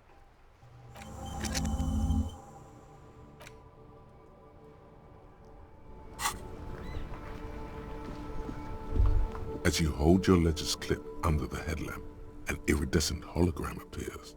A street grid and the veins of a great river. A familiar sensation washes over you. There she is, Revachol West. Around the borders of the watermark are dozens, no, hundreds of micro-perforations. The rectangular watermark is overlaid with the logo of the RCM, and yet the major arteries of Revachol are all recognizable. They shimmer in the Kanema's headlights. A rat brazenly darts past you and disappears amongst the stopped lorries. In the distance, a child somewhere shrieks. A woman reprimands her in a voice no quieter than the child's cry. In the middle of a broken plaza, in a cone of light, barely visible in the daytime, two men, one slim, the other sturdy. They are on the city stage, but only one of them knows his lines. Ah, Martinez. Let me see. Right here. No, it does not. There are many of them, and they are divided into 3 separate rows. The first row has 18 dots. The next is the longest. It runs all the way around the border, and then some. There are so many, it's hard to count. More than 150, at least, maybe even 200. The last row has 3 perforations. That's it. Those are perforations. They represent your record as an officer of the RCM. They are your statistics, as it were. I should have guessed you'd keep a record. Officers often do. Let's take a look. Son, here is where we score your life performance. You better hope it's good. The first row represents your years of service. 18 years. Okay, not bad at all. What did you do before you volunteered? That's what it says. I might have guessed even longer based on your age. What did you do all those blissful years of your youth?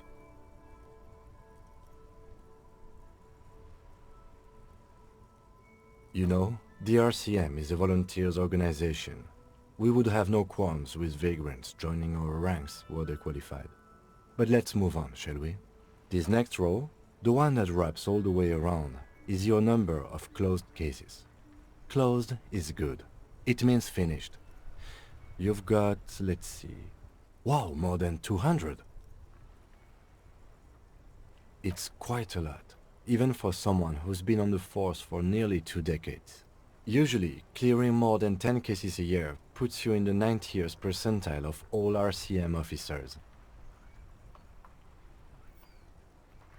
Right. Those are your confirmed kills. You've got precisely 3 perforations there. Confirmed kills. That sounds pretty evil. A drink would soften that feeling. Definitely not. That's right. A killer of humans. For an RCM officer, especially Precinct 41, which is in the Jamrock quarter, it's rather tame. I mean that in a good way. What's it feel like to kill a man, Mr. McCoy? A young woman asked the man across the desk from her. Honestly, babe, says John McCoy, crossing his ankles over said desk. I don't feel anything anymore. It's just like brushing my teeth. I do it once or twice a week and don't really think about it. There's no trace of guilt in his voice.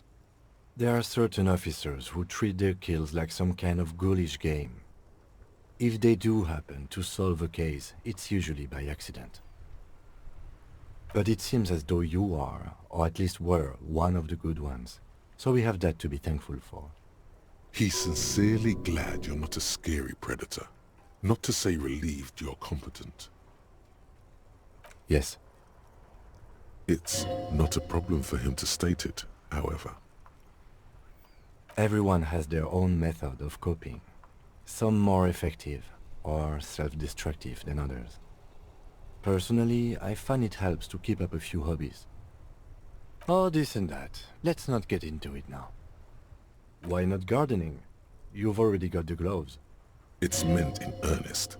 Please don't mistake it for a jab. The lieutenant nods. Right. I'll go turn off the lights.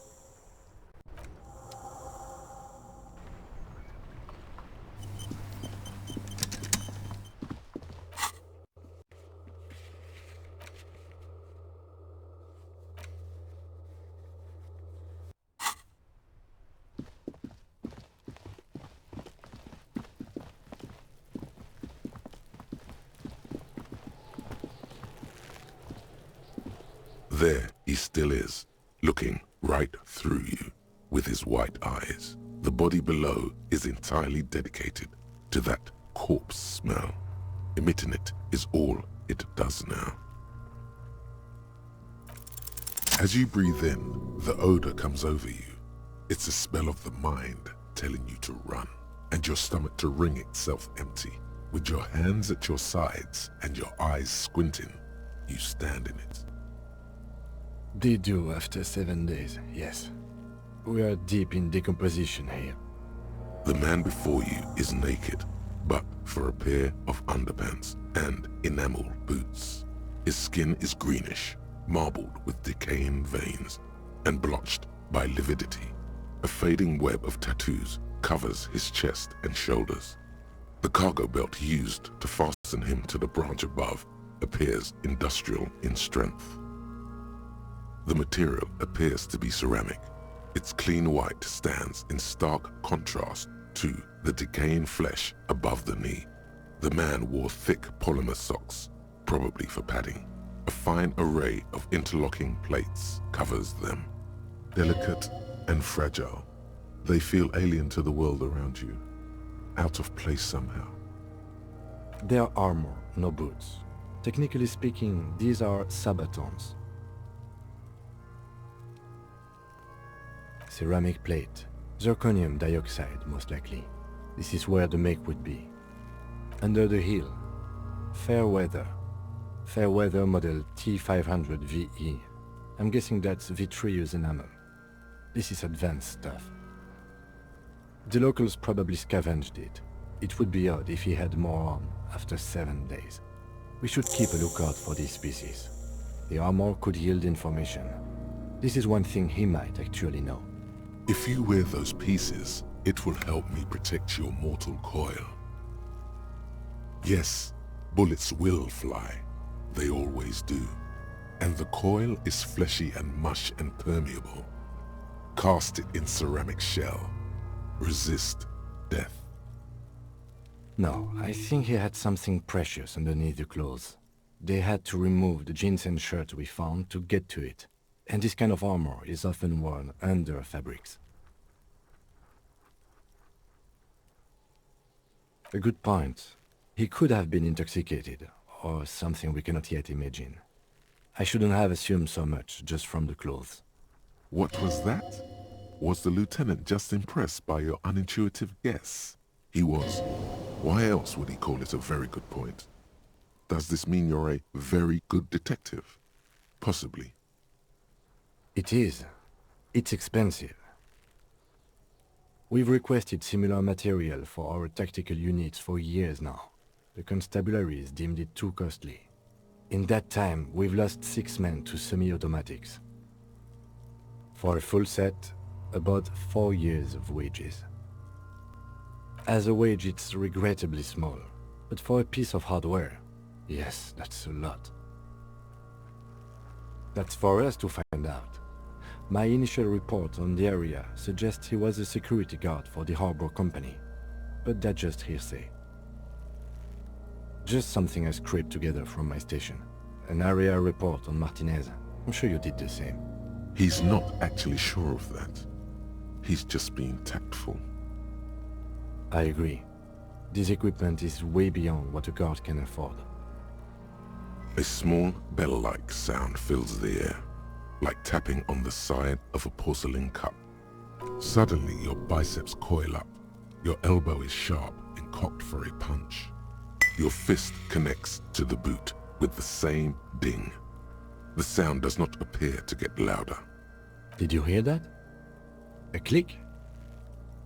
This is a kinetic redistributor. It spreads the incoming energy horizontally, from plate to plate. When the plates connect, there's a click. That's the sound you heard. See these lines? Faint, organic lines cover the plates where they separate into smaller ones. These plates then divide into smaller plates until there are hundreds of them altogether. Like the scales of some ancient white monster, cracked and pearly. This feels dangerous. Are you sure? The stench fills your nostrils. As you push downward, an ominous creaking sound comes from above. Stop! Pig's gonna pull his head off. Brutal! Even the mongrels can see you're about to pull his head off. Do it, homo! Stop obsessing about your sexuality, officer. You are about to seriously compromise the coroner's case. What are you trying to achieve anyway? Why are you hanging on to that boot? Maybe we should concentrate on what's outside the boot and leave what's inside to the boys at processing? Just this once. Besides, there's no way you're getting them off. All the organic matter in his body has been flowing down into the boots. They are fused to his feet now. Why do you think the locals haven't scavenged them yet? You're sure there's a way to peel them off, but first the body needs to be down. And second, it would probably be better if the lieutenant wasn't around. The anticipation makes you crack your fingers. Feels nice. Nice and cracky. Processing will take care of them. With the situation in the morgue, it will yield nothing. But we must pick our fights. Should we continue? The cadaver slowly twists on the cargo belt, his torso covered in tattoos, and extremities blotched pink and blue. The hangman's knot is pulled tight by the weight of the corpse below. Yellow, hard-edged polyester cuts into his neck. Above, a sliding buckle ties the belt to the branch. Oh my, there's something on the belt. A familiar word that speaks to the thirst within you. Vermilion, in yellow letters, along the length of the twisting cargo belt. Only a deep longing for vermilion golden spirits lets you decipher the fading logo of the local brewery. Extremely. Industrial strength, the kind used for tying cargo to lorries.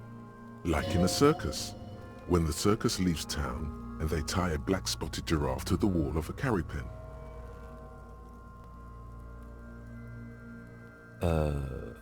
No. More like in harbor. Like the one just east of here. I get the sense they used whatever was on hand, without paying much attention to not incriminating themselves. It's not merely polyester, it's steel reinforced. See these lines? This is where the wires run. I see rabbits for more than 20 strands. This makes getting him down much more problematic than I had assumed. The brief suggested as much, politically motivated by the ongoing strike. Did you not get a briefing?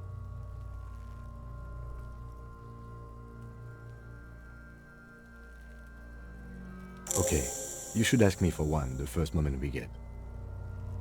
A noose is one of those things that's easier to use one way around. I think they lassoed the branch, then pulled on the belt. Buckle closes. It's what I would do. Seems easier than climbing up there.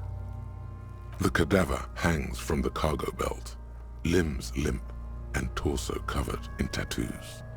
An intricate web of blue lines stretches across the torso, from the right shoulder to the solar plexus. Each time they intersect, a small white star is formed in their crossing. Hundreds of fading asterisks riddle his skin. Their concentration is highest around his heart. His corpse is marked by stars. Alcohol and heartbreak. Your fist clenches suddenly. Decay is creeping on the tattoo. Already, most of the canvas that's holding it has darkened. Now, it disintegrates slowly, letting out a stink. A map of the stars. I do see some similarity to astronomical charts. Great Century Messinian, maybe. But this seems more particular. Customized somehow. As if someone left out most of the night sky, filtering it through personal choice. The principle of this filter remains unknown to you. The thought dissipates, and you feel as though you were only half right. So am I. He takes a thin piece of milled aluminium from his coat pocket and pulls it open. Sounds like a sword being unsheathed. A small lens appears. Some sort of camera. Shit, Kuno! What the fuck is that? An instant color camera. This is the first time he openly acknowledges the kid's existence. I have only 2 ampoules, so nobody move. I don't want to waste one. A sound, a shrill flash, followed by the breaking of a small ampoule of glass. You see streams of color pour onto the thick, glossy piece of paper, rolling out. In case we need it.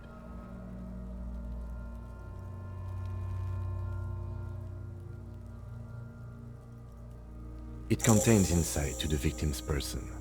By his build, I'd say this was a man of physical violence.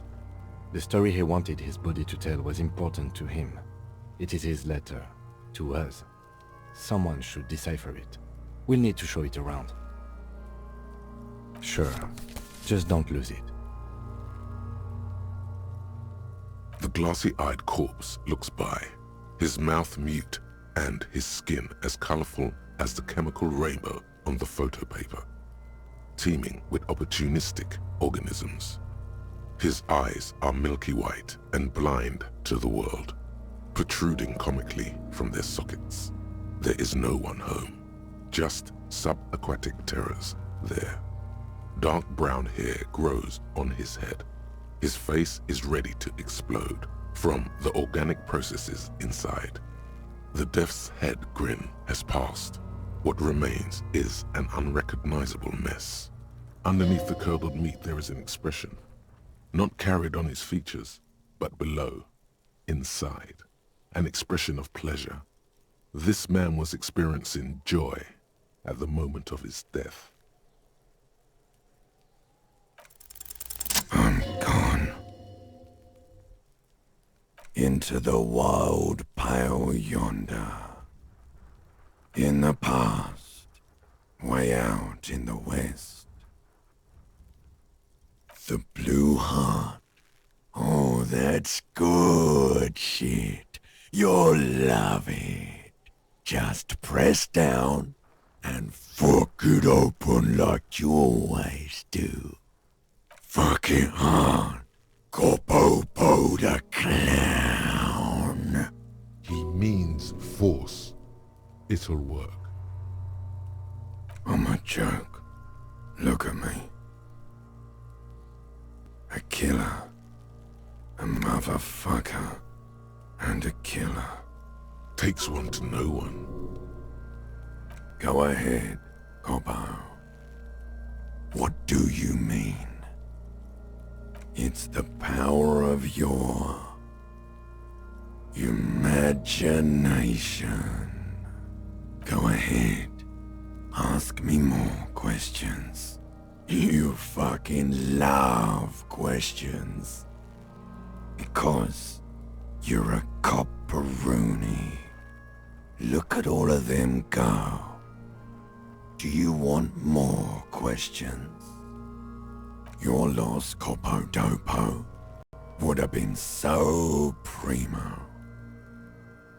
Maybe I was getting my rocks off. Do I look like an erotic auto-asphyxiation type to you? Captain Coppodromo, I fear we are drifting away, fixating on sexuality again. Let's go with a simpler question. Come back later, Coppo. Amuse yourself with my frank manners and my memento mori features. If possible, also, see me in your dreams. As you narrow your eyes, the monster before you blurs into a violent mess of green and pink. Only the lower extremities are pink with a dash of blue. His fatted hands, thighs, and his neck, just above the noose.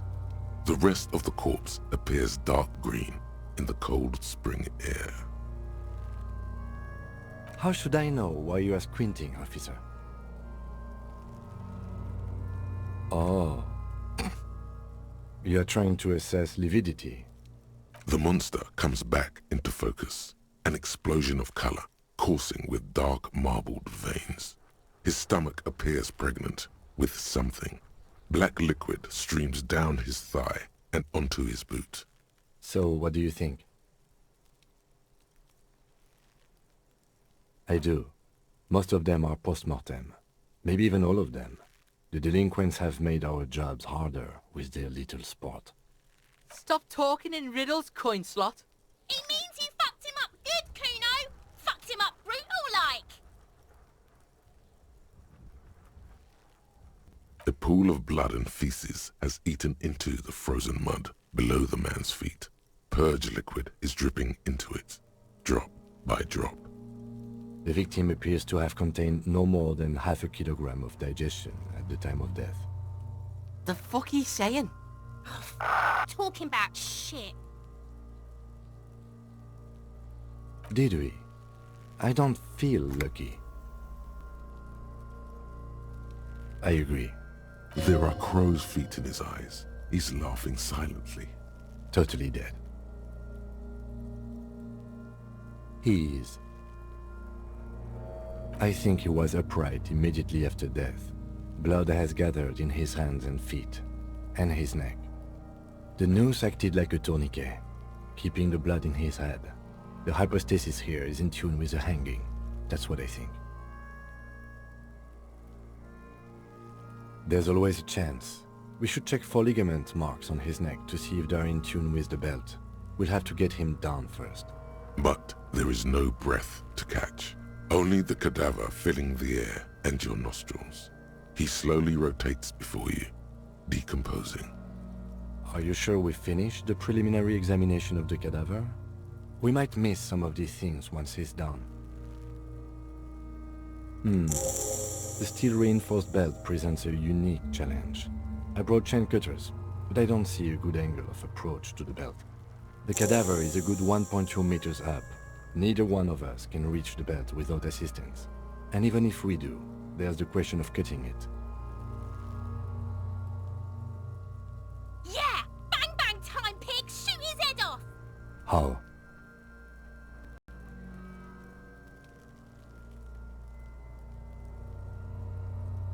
Yes, the buckle, where it ties the cargo belt to the tree. If the shot hits that, then there might be a small chance to release the belt. Yeah, now we're talking. Entertain a Kuno with some shit. They'll miss! The pigs will miss Kuno! The lieutenant is undecided. On one hand, he wants to shoot some gun. On the other, it's an awfully stupid idea. I'll blow his head off. Take it! Take the shot! Yeah, take the shot. Kuno wants some of that shit. Silence. With his elbow sharp, The lieutenant unzips his jacket and produces a lightweight firearm.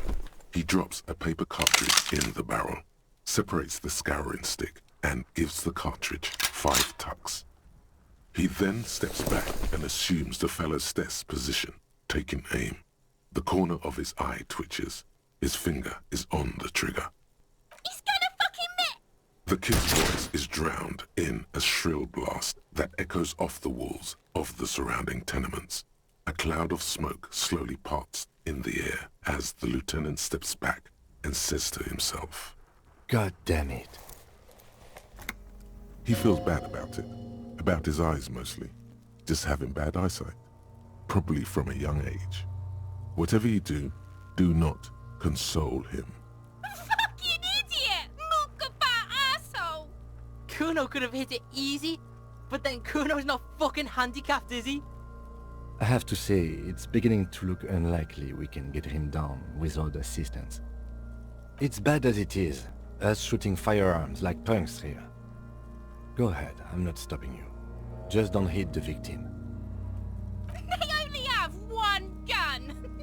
Oops. This is the sorriest pair of pigs Kuno's ever seen. Officer, why do we only have one gun? That is even more unfortunate than the badge. You need to contact your station about it as soon as possible. Try not to lose this one, please. We're not off to a good start. This missing gun business is making your hand tremble. Yeah, take it, you fucking banani poika! Take it and shoot yourself in the mouth! The cold piece of bakelite and gunmetal is surprisingly light. Your fingers fit right through the guard, instinctively resting on the trigger. The fuck are you waiting for, Kuno? Tell him to shoot himself in the mouth! Kuno is silent. Aggression gathers in the air. The trigger feels delicate and ready to break under your finger. The buckle comes into focus in your sights. You stand with your feet planted firmly in the ground and your left hand supporting your gun arm. Why don't you just shoot yourself in your mouth? At least you won't miss. Or what? You gonna fuck me? You wanna fuck me, pig? Is that what this is about? Your field of view narrows. The branch slowly moves, becoming entirely two-dimensional. The metal buckle glimmers, catching the noon light as the corpse slowly rotates. As you wait, your breathing slows down. Some mosquito-like organism buzzes in your peripheral. Look, he's crying. You gonna cry now, fucking faggoty?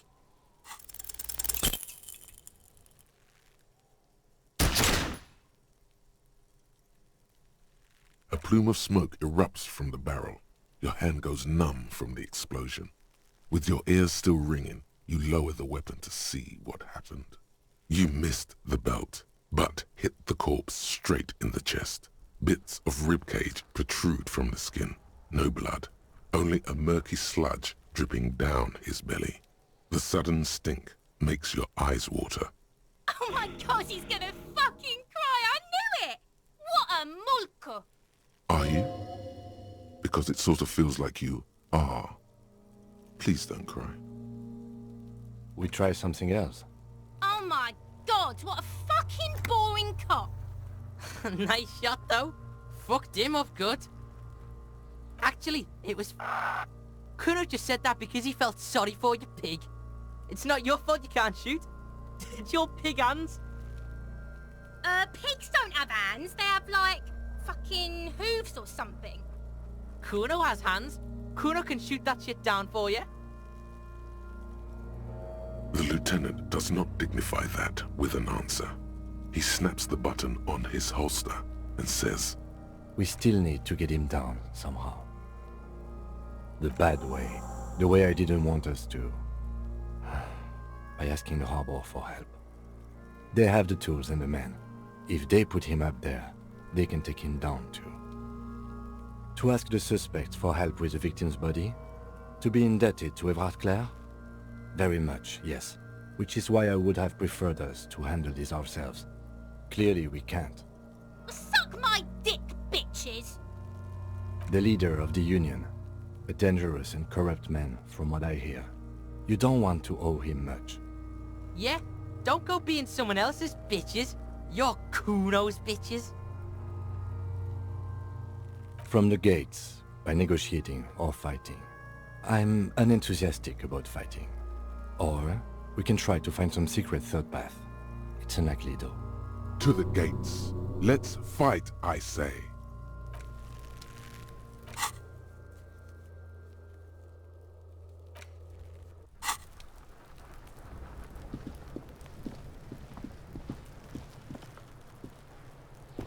Fuck does Kuno care? The fuck about it? Kuno doesn't give a shit about the armor. Kuno's fuck-gimp's got one big thing wrong with him. He's a fucking mutant. Look at him. Fucking growth hormone shit. He's a giant. The armor's too big for any man. Kuno doesn't give a shit about that freak armor. Kuno threw that shit away. Oh, come on. He's just pretending that he doesn't care because he's too small for the armor. Get the fuck out of here trying to fuck on me with that midget shit. Kuno's 12. He's huge. What are you? Fucking 80. When Kuno's 80, Kuno can fit 4 of you in Kuno. Fuck out of here. Trying to fuck on Kuno. Fuck out of here. Kuno tried to get the helmet on. It was too big. Kuno kicked that shit in the sea, rugby style. That shit means nothing to Kuno. Yeah, that shit means nothing to Kuno. Kuno doesn't give a shit about material shit. Kuno's a fucking monk. You wanna fuck on someone about that armor? Go fuck the mustached Union fuck. The jolly troubadour shit at the gate. Yeah, cock and boot. You know that jolly Union cow fucker? Came around talking about cows or some shit. Came around pretending like he cares about cows. So yeah, he's the one you want to talk to. He's fucking crazy about that armor shit. Coming here pretending like he likes cows. Trying to catch a peep at Kuno's armor. Go to the gate. Ask him yourself. Yes, this troubadour has it. You can feel it. You're testing Kuno's patience here. Get lost, It's not Kuno. It's Kuno S. Kuno S is by far the worst of the two. Kuno has no problem being near you, but the other hides behind the fence, afraid for her life, like she's done something very bad. All in all, Kuno respects madness. You cannot hope to outdo her on that front. You must win yourself a few minutes with him alone. Fuck you whispering about? He's whispering too. He's going with it. But watch what happens. fuck you whispering about. If Kuno wants to whisper, he's gonna fucking whisper, okay? Let's whisper, pig. This is it. You've got him. But be careful. You can still fuck this up. Don't make Kuno look bad in this.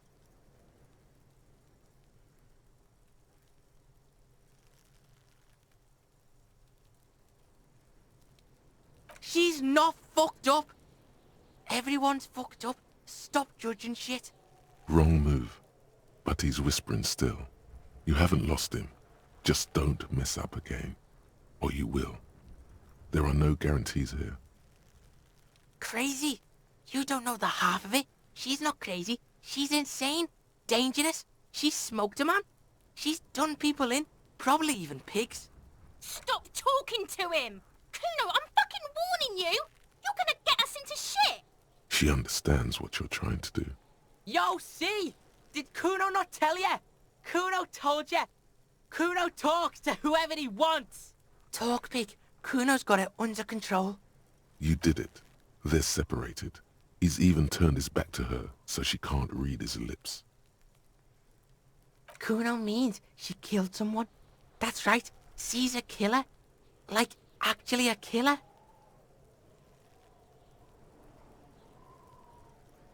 Killing is serious shit. Kuno's always serious about the 488. She's probably killed a pig too. I mean, I'm pretty sure she has. Forget Kuno said that. Kuno was just shitting. Kuno was just running his mouth. Kuno's stupid like that. The creature peers at you both from over the fence.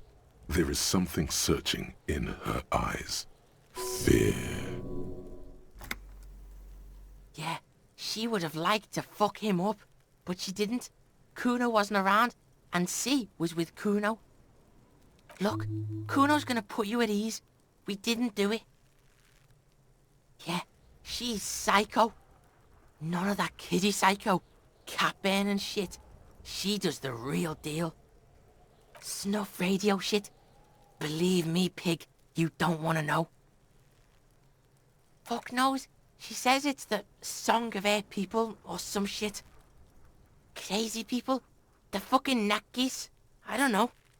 Some things are too awful to dwell on. The Nakis and Runkaris might be some kind of defense mechanism.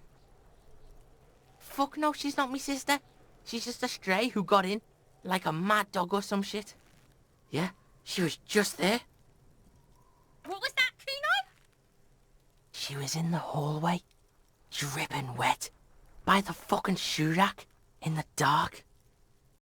Kuno's got no fucking idea. Her hair was all wet. I think she pissed on the floor too. She was there for 3 days, in the corner, every time Kuno went out. I don't know. Someone left the door open. Kuno comes home and she's sleeping under the desk, under the pile of clothes, like a dog. Kuno's dad doesn't give a shit. Doesn't even see her there, or thinks it's fucking Kuno. Shit's all on Kuno. Kuno S, two of a kind. 'Cause she fucking looks like Kuno. No one knows her name. Kuno told you, this shit was Psycho Killer. How's Kuno dealing? Kuno's dealing just fine. He doesn't need you fucking with any of it. C doesn't either.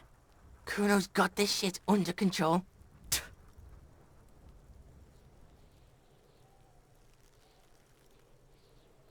No, it's not okay. C is Kuno's go-to. Kuno's protecting her. You fuck with C. You fuck with Kuno. You threaten her. You threaten to take her away. This is what it all comes down to. He needs you to take him seriously now. I'm going to kill you. I'll run when you put the cuffs on her, sneak up on you later, and fuck you up. You understand? He may not be able to do it, but he will try. Right now, he believes he will. All right. Now we can do business. He's breathing heavily. That took something out of him. Yeah?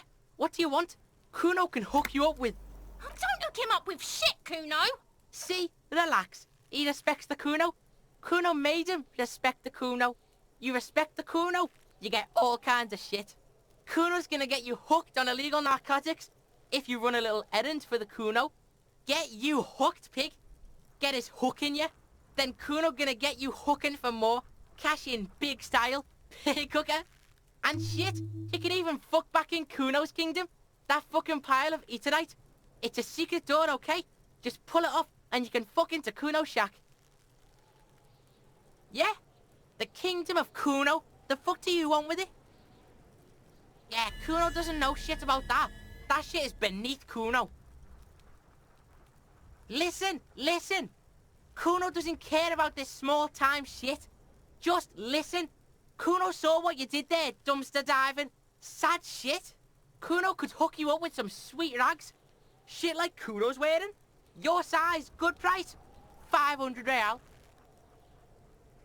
Look, Kuno ain't seen shit lying around, except for that up there. Now you want performance gear or not, Grandpa? The lieutenant remains silent, but his expression couldn't say, "I told you so," any louder. Whatever. Kuno was trying to help you. Yeah, whatever. Kuno doesn't give a shit.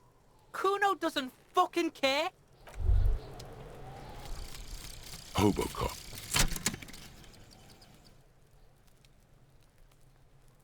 Technically, you wouldn't be a cop anymore, but a hobo. That would mean game over for the cop chapter of your adventures. But who knows where the hobo part takes you? To the bar? The old L'Assommoir? To the pier or the sewers? To Le Royaume, where for 300 years they interred the dead. You could plunder royalist crypts for long-forgotten triple malt bourbon, then fight the Arden-Macan beast that lurks the bottommost sepulchres. The secrets of the city are all yours.